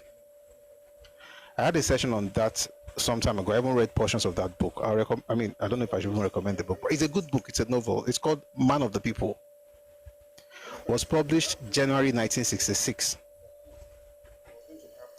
What if I told you that that book actually detailed the coup that was going to happen on the 15th of that same month.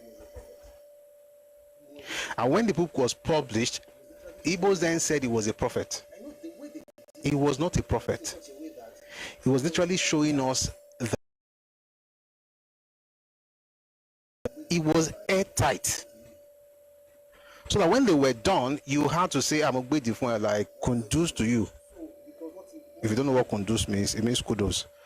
You know, you have to say kudos. So because what he plan. So the book came out, the coup happened, and they would say, oh, he was a prophet, he was a prophet. And they've kept on saying he was a prophet, and then filled the entire place with Igbo people like it was planned, and then, you know, it was somebody that saw tomorrow. I said that because the book was mentioned in this thing I'm about to read. So take a listen, please. Let me go back just a bit.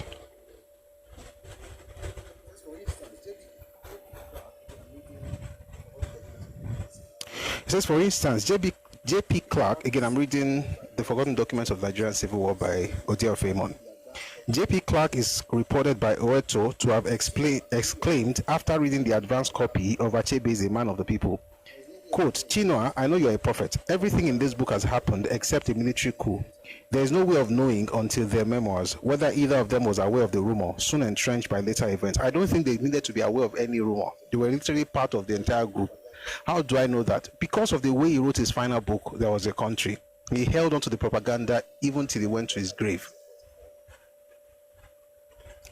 The Igbo National Caucus had a plan since 1944.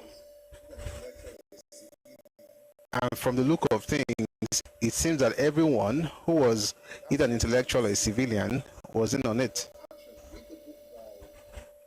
That's much you can see, right, from the actions. Read the book by Ken Sariwa, On a Darkling Plain, and then you see what the intellectuals were doing. Read the educated elite in the Nigerian society, and then you see the things the intellectuals were saying. I mean, it's a shame. And by the way, I say it's a shame a lot because I think it's the safest, you know, courteous thing to say. Because Cotton shame is not absolute Irano, but shame is probably, you know, the mildest thing to say. Anyway, let's keep reading. It said Nnamdi Azikiwe had been sounded out by Igbo officers, Ojukwu specifically, on carrying out a coup during the 1964 election crisis. That Azikiwe had refused. That rumor is in the same class as the other one. In other words, he is claiming that Azikiwe had refused. That it was a rumor that they heard Azikiwe refused. But when you read the other one we just finished reading right now, Shagari's book, they made it clear how he actually was in on it. He did not refuse, he was in on it. And we also know from reading David Ejo, from reading Frederick Forsyth, that they actually had a meeting to discuss that among the officers until they were reported by David Ejo and Yakubu Gowon. So he said that rumor is in the same class as the other one that tipped off by Ifajuna before the January 15, 1966 coup. Zik went on a health cruise in the Caribbean under the auspices of 80s Papa Doc, an old schoolmate. All the same, if Chinua Achebe did not know about the rumor, he certainly was well placed enough to have known that Nnamdi Azikiwe had refused to call on Balewa to form a government in 1964 because the election was rigged. Azikiwe had written a long speech published in an early edition of his newspaper, The West African Pilot, explaining why he would not call on the Prime Minister Tafawa Balewa to form a government. And then another emergency edition was published later in the day, in which he wrote another speech, calling on the Prime Minister to form a government. The great Zik had virtually been put under house arrest by the British commander of the Nigerian army, Welby Everard. Discovering that the army would not obey their commander-in-chief, Zik capitulated. His capitulation was facilitated by the whispering campaign that it was only 2 medical opinions that were required to prove him unfit to take a decision. As Dudley footnoted in his introduction to Nigerian politics, quote, the president gave way when he realized there was a move to declare him medically incapable of continuing in office. That was also confirmed in the book by Shagari, that they had a plan to declare him medically unfit, and that was how he quickly said he was fit, he could do his duties, eventually now called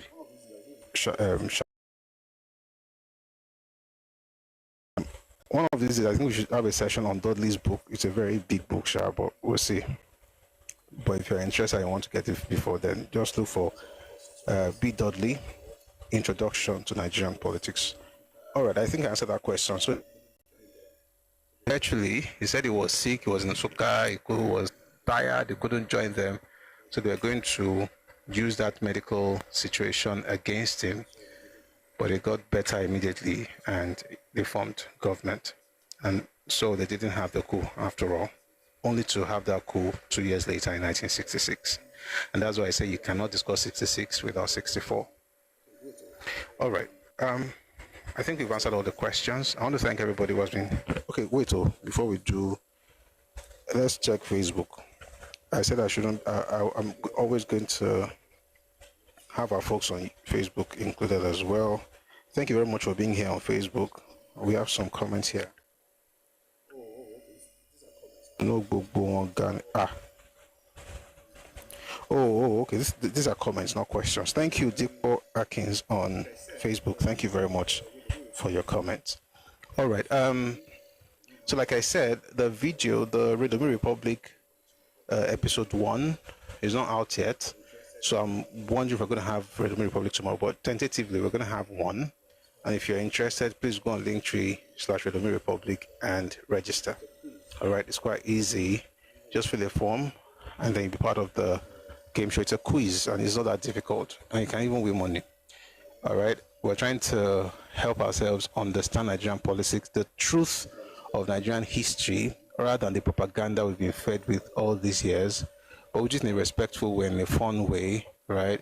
We also discuss Yoruba history and Yoruba culture as well. So there are 4 rounds, right? 3 rounds of 5 questions each, and then the final round has only 2 questions. You get all the questions, you get some money. Even if you don't get all the questions, you get the money for the questions you get correctly, because each correct answer fetches you a certain amount of money. So come around tomorrow, but before then, please get on that.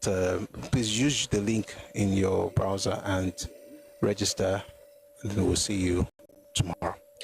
All right, we'll be here tomorrow at 4 p.m. if your time, West African time. If you're joining us for the first time, thank you very much for being here. All the people who have been power tapping on Facebook, on YouTube, on TikTok, and everywhere, and on Twitter and on Twitch, thank you very, very much. I really appreciate your support. And those who have given gifts as well, thank you for your generosity.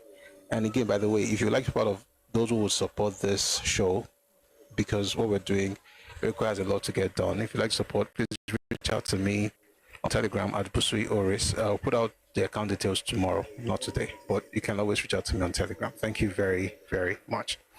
I always like to say this. Whenever we discuss the war, the coup, things like that, there's a possibility that certain people may think that they're being targeted. That's not the truth.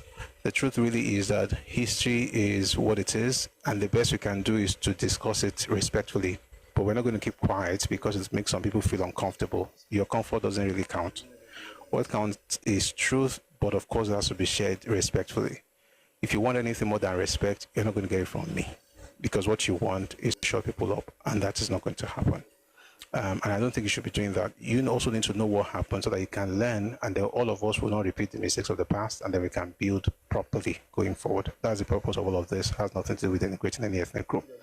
I think it's important to mention that, today. Thank you very much for being here. Before we go, we're going to listen to our anthems, the Nigerian anthem and the Yoruba anthem. But before we go, by the way, let me also say this. Is there anyone, maybe on TikTok, who would like to say something?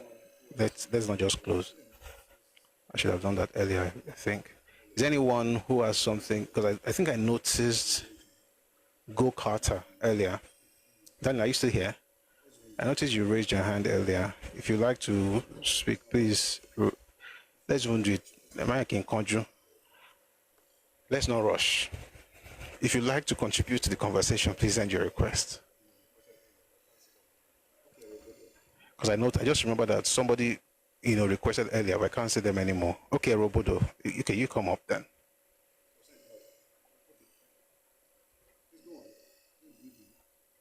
So I've approved. Okay, please go on. Good evening. Yo, good Can't hear evening, you. my brother. Hello, can you hear All me? right. Yeah. Good evening, my brother, and thank you so much for the great work that you're doing. Sorry, I can't hear you. Give me a second. Give me 1 second. Let me just, All right. bring in the other device, maybe to help me hear what you're saying. I can't hear you. Just give me a second, please.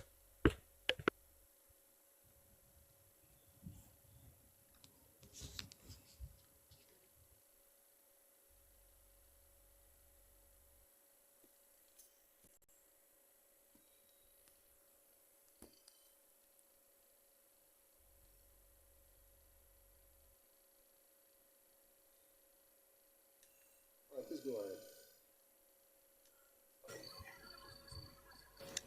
All right, please go ahead. Let me hear what you're saying. Okay. I can't hear you. Just give me a second, please. How is it now?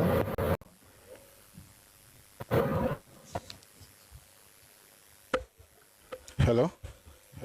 Yes, please. Please go on. Hello. Can you hear me now? Yes, please. Please go on. I can hear you now. Oh, all right. Yeah. All right. Thank you very much for the great work that you're doing. I mean, I've learned so much, and I didn't even know how to thank you enough. Now, I'm not really sure if I've maybe mentioned this to you before, but I actually think that of Nigeria's big three, I think the Yoruba people need to know these things that you're teaching. They need to know it. I would say even, like from childhood, like, and I actually believe that a lot of Nigerians need to know, including those who are always trying to deny it. I mean, or to deny this fact. Okay, but I'm particular about Yoruba people because of what I have seen happen with people who have grown up brainwashed with false history. And then the Yoruba kids are just sitting ducks, to be deceived by the children of those who have lied to, by the children of, those who have been lying to their own children about, oh, our Lord did this, oh, Yoruba did this, they're, those who should have been the conscience of the society, like the Achibis, and still filling the heads of the people with lies. And because of the kind of structure we have in Nigeria, where we don't have autonomy, I believe that it's very, very important to protect the generations of Yoruba yet to be born, and Yoruba land, to preserve Yoruba land for them, so they don't join their those who wish to dominate them and to control them in their own homeland. So I mean, I believe I don't know, maybe I've asked you before, and you said you were writing a book, or that you were in the process. Please, I mean, if I have not, please, I mean, that's something I would want you to consider, and for us to break it down so that even our children, like not adults now, I mean, young children can begin to learn what they can understand about what Nigeria is, what has happened before, and to fortify them with historical facts, so they're not deceived and made to have sympathy for those who want to subdue them in their own homeland. I just felt I needed to say that again. Thank you very much. Thank you very much for that contribution. And yes, I'm working on something. I also think we'll have to also be thorough, so it's not rushed. But while we're waiting for that, we'll keep having these sessions. But yeah, we need to know these things. And I'll say this again: there's no region that is perfect in Nigeria, but I think every Yoruba person should walk with their heads high, shoulders squared, because you have nothing to be ashamed of. And the sad part in Nigeria is that because we don't know these things, the folks who should be apologizing are the ones who make you feel, oh, somebody did this, look at what I didn't do the things they're saying he did. If you understand the context or the circumstances surrounding his actions. If I were in his shoes, I'll do exactly what he did. And that would be me being wise. To do anything apart from what he did would be foolish, stupid, and just shows that the person has no sense. So a wise person will do exactly what Papa did. And we should be proud of him, and we should be proud of our elders in Yoruba land. And yes, we're going to discuss this, and like I always say, we have to be respectful about it as well, because the goal is not to, denigrate others, until of course the person begins to, try to guilt trip us or manipulate us. Then we can tell them stuff. Someone says, did Baba Olowo really give them £20 to marginalize them? K-Large, let me first see who you are, because I see this thing and people coming with some fake accounts, and some of them are Igbos, and they'll now want to get me to talk. I already answered this question, no? Did Baba Olowo really... Okay, let me answer you in the shortest way possible. Did Baba Olowo really give them... Oh, okay, K-Large, oh, hear me. Did Baba Olowo really give them £20 to marginalize them? The first... Okay, so your question can be broken into two. The first part is correct, the second part is not. Did he give them £20? Yes. Did he give it to them to marginalize them? No. He actually gave it to them to help them. And if they were wise people, they would be grateful for that. But again, you're dealing with, by the way, this is not every Igbo, but I think all the people that say that word, or they gave us £20 to marginalize us, they are ingrates. They are ingrates. I like to say this: £20 was not owed. It wasn't. Nigeria was not paying a debt. It's something called ex gratia payment. It's something you do out of magnanimity. We didn't owe Biafra a debt. We didn't owe Igbo people a debt. And we must say these things. There was a civil war in America, right, in the 19th century, and the South lost. There's no record anywhere in this world that the North gave the South a dime. You fought the war, you lost the war, that's it, you rebuild. Of course, if you want to welcome them back into the Union, you think of reconstruction and the 3 hours and rehabilitation and things like that. But that you will give them money, it was really unnecessary. And I wish Papa did not do that. I mean, I understand why he did it. It was being human. It was being, benevolent. But again, hindsight is 2020. Looking back, he shouldn't have. Why? Because even the goods, don't share for one, they have turned it around to say, oh, they used it to marginalize us. Nobody was owed £20. And I've said it before, but since you asked, let me just quickly go through this. Why did they give them £20? That's the question. Number one, understand the fact that nobody owed anybody £20. In fact, nobody owed anybody 1 shilling. It was given as a gesture of good faith. It was a gift. If anybody gives you something, you appreciate it, or you say no. You don't collect it and begin to cry all over the place and say, oh, see, they marginalized me. You shouldn't have collected it. It was a gift. That's one. Number two, Mosun has absolutely.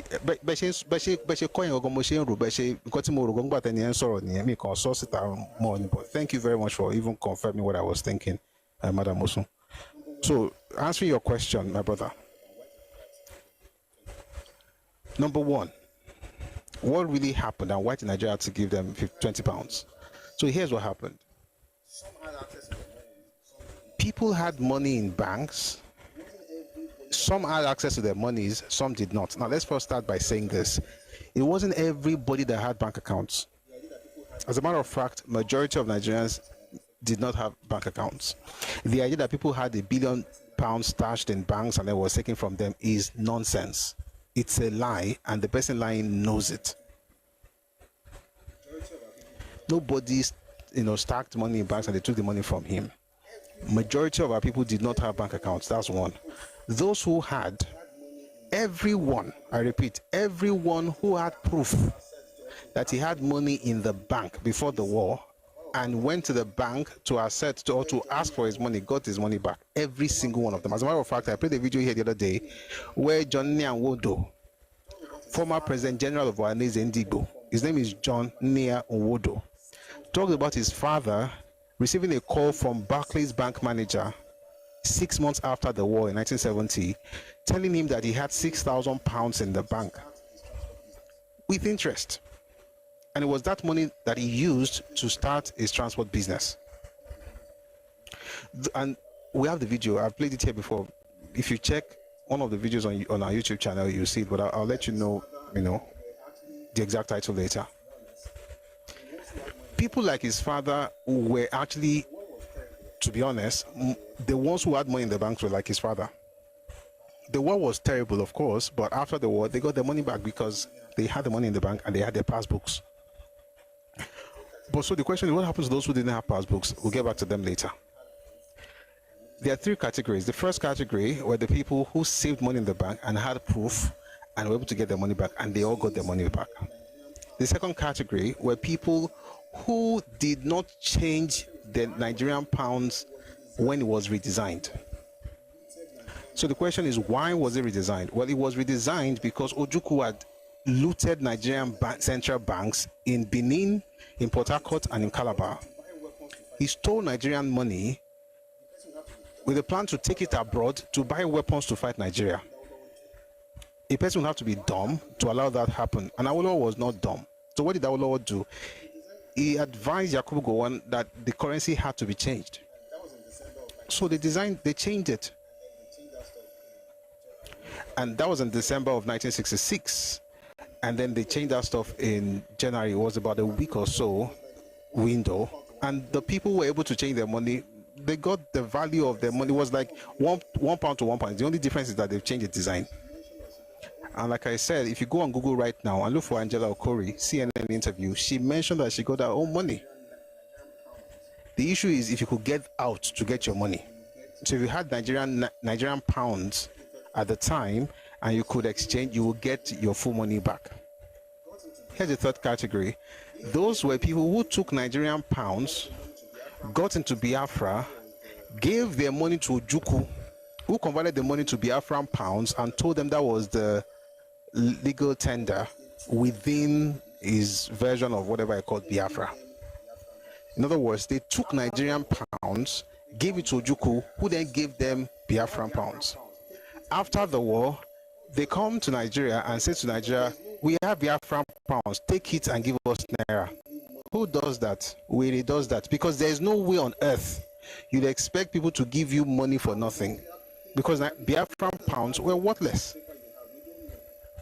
How would Nigeria pay you? I mean, what's the value of the paper you have? We don't know. What's backing that currency? Is it gold? Is it petrol? Nothing. It's just backed by air and wishes and vibes and inshallah. So there is no way Nigeria would give you Nigerian pound for a worthless piece of paper just because we want to say we are good people, great nation. So if you have those people who are now essentially stranded because they gave their money to somebody who ran away to Cote d'Ivoire, and you have folks who either lost their passbooks or the bank where they saved the money was burnt or something happened and they couldn't, and by the way, I'm talking about in the eastern region, or have such issues, how do you help those people? I would then thought, you know what, these guys, well, they gave the money to Ojukwu. It's not Nigeria's fault. They should never have given their money to that man who jackpot like that. These other people say, oh, they can't find their passbooks, they can't even access their money. So what should we do for them? Let us give these people £20. so that they can start life again. But that was not the only thing they did for them. But let's start with that. Let's give them £20 so that it will be easy for them to reintegrate, which, as far as I'm concerned, I think it's just humane. And the right response to that is gratitude, not complaint. But beyond the £20, what else can we do for them? You know what? They have a bank called African Continental Bank. Let's get some money in there so that they can borrow money from that bank and use that money to start their businesses. So they put in their £3.5 million at first. Eventually, it swelled to £5 million. You see that in the interview that Papa granted in 1983 in Abeokuta, and you also see that in a book called Go On, the biography of a soldier statesman by J. Isawa Eligo. They decided to increase the money to £5 million in ACB specifically so that Igbo traders will be able to access loans to. That's when you see these clowns coming around telling you that they give us £20 and we see what we have built. They give you more than that. £5 million in ACB, another amount of money in Cooperative Bank of Eastern Nigeria, so that they will be able to borrow that money and start their lives again. But that was not all. Another thing the government did was, I will ensure that all the allocation that should have been going to the East Central states, present day, Abia, Anambra, Ebonyi, Enugu, and Imo, he saved that money while other states were getting the money. That particular state, because there were 12 states. So that particular state, East Central State, he was saving the money, and then they put all that money together and gave it to the administrator to rebuild that place. And then added to that, they were collecting £990,000 every month as subvention. There's no way on earth you know these things and you're still crying that Nigeria hates you or that Nigeria gave you £20. The £20 is something that you should be, to the end of life or of time, you should be thankful for, because that's what sensible people do when they're given gifts. And when it comes to the other things, Nigeria did a lot to rebuild the place. I'm not saying Nigeria did a perfect job. But like I said the other day, and we'll have another session to discuss him, an assignment for all of us. Please look for this name, Ukpabi Asika. Ukpabi Asika. That was the man who began to rebuild the Eastern region even before the war ended. If you read My Command by Olusegun Obasanjo, references were made to him there. If you also read the book I mentioned earlier, Go On, the biography of a soldier statesman, let's talk about him. He did a fantastic work. Where did he get the money he used? From the same government that people say didn't do anything for them. And then K. Large say, really, and the loan was only available to Igbo people. That's the real marginalization. Well, the loan was available to them because they were the ones just coming out of a war. All right? And so it was a way to help them back on their feet. But all you hear today is that we were great. We are the ones who did it by ourselves. Nobody helped us. Nobody saved us. That's what you say to make yourself feel like you are something. And when you talk like that, no matter how much you have in your pocket, in your bank account, you are nothing. All right, I think we're done. Let's call it a day. It's been nice, this session. Thank you very much for... Robodo, could I say something? Okay, yeah, please go on. But you have to take maybe like a minute or two. Yeah. I just wanted to say that I even think that my own understanding of something Baba said in the interview, where he gave all those, the money is sent to them, how he recapitalized the ACB and all of that. I think there was something he said, and the way I understood it was that even for the Igbos who didn't have their passbooks, as long as the bank could actually verify the claim, they got their money. That's what I understood by what Babas, there was part of that interview that, those who had proof got the money. Those who didn't even have the proof, maybe something happened, they lost whatever proof they could have provided during the war. If they got to the bank, I think that was my own interpretation of what Baba said. So sorry, I think the point I was trying to make was that there were banks that were burnt down in the eastern region. No, I get. No, hold on. I guess that. Okay. Yeah, so what you're saying is true, happened outside the East Central State, where when they like the one I just mentioned right now, the example I gave earlier, it was not even the man who went with his passbook. It was the bank calling him because they have a ledger. Exactly. Yeah. Yeah, that's a very good point. It was the bank calling him because they also had an account. Yeah.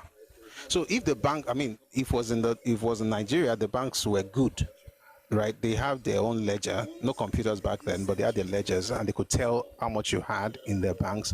But the ones in the East Central States itself, the theater of war, if any of those banks were burnt down or you couldn't find your papers, and there was no way to tell, there were no computers, there was no central server, there was nothing, right?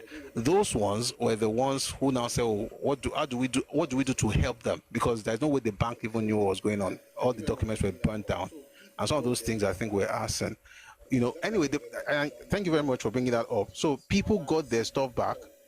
Like the example I gave earlier, John Nya Nwodo, his father received a call, not because he went with his passbook, but because the bank had their ledger and it was in Nigeria, not in, in the East Central State, Igbo land. So thank you very much for, putting that out. So I hope we answered the question, K Large. People should be thankful to Awo. It's just that those who should be thankful to him are those who insult him the most, and that's why they will not make progress. They can't.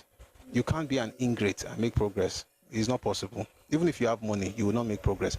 You will have money, but then you have pain. It's just the way of life. And that's why you look at the space. It's what you see. So let me say something, and this is important. If you continually say, nobody has done something for me, nobody has done anything for me, I hate everybody hates me, things like that, what that does is that you plant a seed, not just of discontent, right, but also of pain in the hearts of people. Therefore, that seed will germinate, and what it will produce will be people always clamoring and agitating for one thing or the other. And because they're not grateful people, their method of getting what they want might even be destructive, but they will not see it because they're not grateful people. They're not positive people, they're negative. So regardless of the good that's even coming their way, they will not see it. So those who are always insulting Awo, saying all kind of nonsense, keep at it. But I can assure you, there is no way on earth you are growing. It's not possible. Because the very basis of life, the basics like thank you, please, thank you, those two basic things we were taught as kids, you don't even understand it. So no, if you're a Yoruba person, let nobody, come around and tell you that, hey, Awo did this to us. Awo, one day maybe we'll talk about it again. Awo did even more than what I just said, but Awo is somebody that they should have a statue of Awo in different parts of Igbo land and be thanking God for that man, because if not for him, it could have been worse. And that they will talk about the details. But thank you very much for being here today. It's been a fantastic session. Titi Lagos says Ojukwu Transport Services got all its money back. Yes. Yes. Thank you for being specific. There are many examples of Igbos who got their money back. Alex Equipment got his building back. All of them that built houses in Yoruba land got their buildings back. The only place where they had issues with buildings was Port Harcourt. And the history of that one goes back into what happened with the funds from the Eastern Region Marketing Board, and how loans were given to their cronies, and how places were. It's a Port Harcourt story. So maybe one day, if I want to tell the Port Harcourt story, I would like to read, so that people will not say I'm making it up. But that's the only place they really had issues, and they also did some things in Abonema, in the Gema, in Port Harcourt, to houses owned by indigenous people. And what did they do? They burnt those houses down. They burnt down houses owned by Ijaw people, by folks in Abonema, Ikwere people, folks from Akwa Ibom and Cross River. They burnt their houses down in Port Harcourt. And when the war was over, their own houses in Port Harcourt were also occupied. That's neither here nor there. So, but if you want to have a conversation on that, we'll bring out the materials and discuss it. But in Yoruba land, though, they got all their buildings back. But what do we get in return? Curses and ingratitude. Again, if you live like that, you cannot make progress. And my prayer is that you should make progress. But Adrian Kokolo say, change your ways. Let God help you. God bless everybody. God bless Nigeria. God bless Yoruba. And thank you very much, everybody, for coming up and making sure I'm not alone up here. Thank you so much. Have a fantastic evening. All right, everyone, thank you very much for being here. Everyone who has power tapped on TikTok, and if you've liked and shared on Facebook, on Twitter, on YouTube and Twitch, thank you very much for your support. Thank you very much for your support. And like I said, tomorrow we're either going to have the continuation of what's it called now? How the First Republic ended. You know, we didn't read much this week because of what happened with Trump and the rest. So we might read some tomorrow, right? Either we do that or we have the game show. But I want the first video, the first episode to come out before we record another one. And we're almost done. We're editing, and it's like this for the first time because we have to create templates and, you know, make it look good so that subsequently it becomes a bit easier to put the episodes out. So we'll make sure, like we're alone this weekend, episode of Radio Republic will be out. I want it to be out before we have another recording, but we're supposed to have recording every Friday. So please, if you want to be part of it, again, go on Linktree. Well, the way to do is just type it in your browser, whether Chrome or anyone you're using, Brave or whichever one. Just type this address. I'm going to show you on the screen right now. Yeah, that's it. Linktree/Radio Republic. Once you get there, you just need to click on the first link. It's a form. Fill the form. We'll be asking questions pertaining to Nigerian politics and Nigerian history, and also Yoruba history and culture. And you stand a chance to win cash prizes. Every correct answer you provide will get you an amount of money. You can't leave empty-handed. That much I'm sure, because we make sure that all the questions are not so difficult, you know. But you can even multiply your winnings. That's the beautiful thing about the game. All right, we're going to talk more about that tomorrow. If you'd like to support, because of course, like we said, we also want to make sure that every time people come up, they're able to win something. If you'd like to support us, please reach out to me on Telegram at Busui Oris. All right, thank you very much for being here. So before we go, like we always do, we're going to listen to Nigerian anthem and also Yoruba anthem. Thank you very much for listening, and do have a lovely evening. But listen to Nigerian music first, Nigerian anthem first, and sing along if you can. If you can't, please learn the lyrics. Thank you. That's the beautiful thing about the game.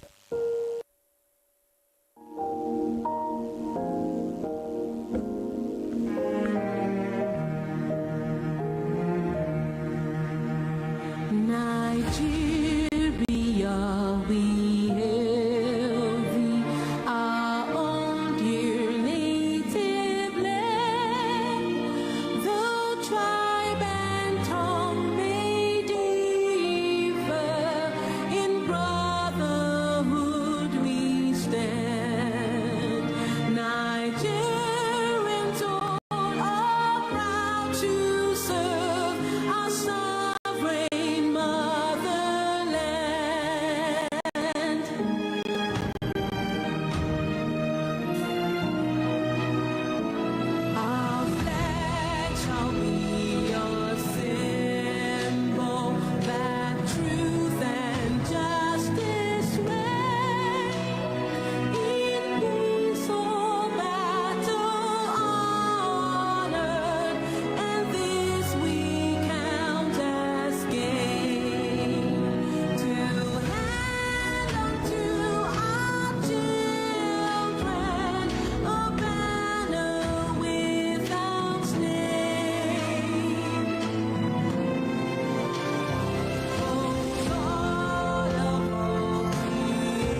àwa ni ìmọ́lẹ̀ ogun adúláwọ̀ ìmọ́lẹ̀ wo ni wọ́kùn lágbára ọlọ́run nàìjíríà ò ní bàjẹ́ ilẹ̀ yorùbá náà ò ní bàjẹ́. Thank you very much for a fantastic session today. I want to thank everyone again who was part of today's session. Thank you very much for liking and sharing and typing and tapping and commenting and being here. Thank you very much. May God bless you. May God bless everything you lay your hands upon. Ilé wa ọ̀nà wa ò ní bàjẹ́ o. Ọgbà ẹ̀ ń tẹ̀ wá ní òkè òkun àrùn tẹ̀ wá lẹ́yìn òdì. Ẹ kó èrè oko délé o lágbára ọlọ́run. Àwọn táwọn alẹ́ náà ilé òní lé wa ọ̀nà òní náà wá o. Everything we do shall prosper. Thank you very much. I'll see you tomorrow at 4 p.m. Ife time, West African time. Adara fún wa o. Ẹ ṣé o. Ó dàárọ̀.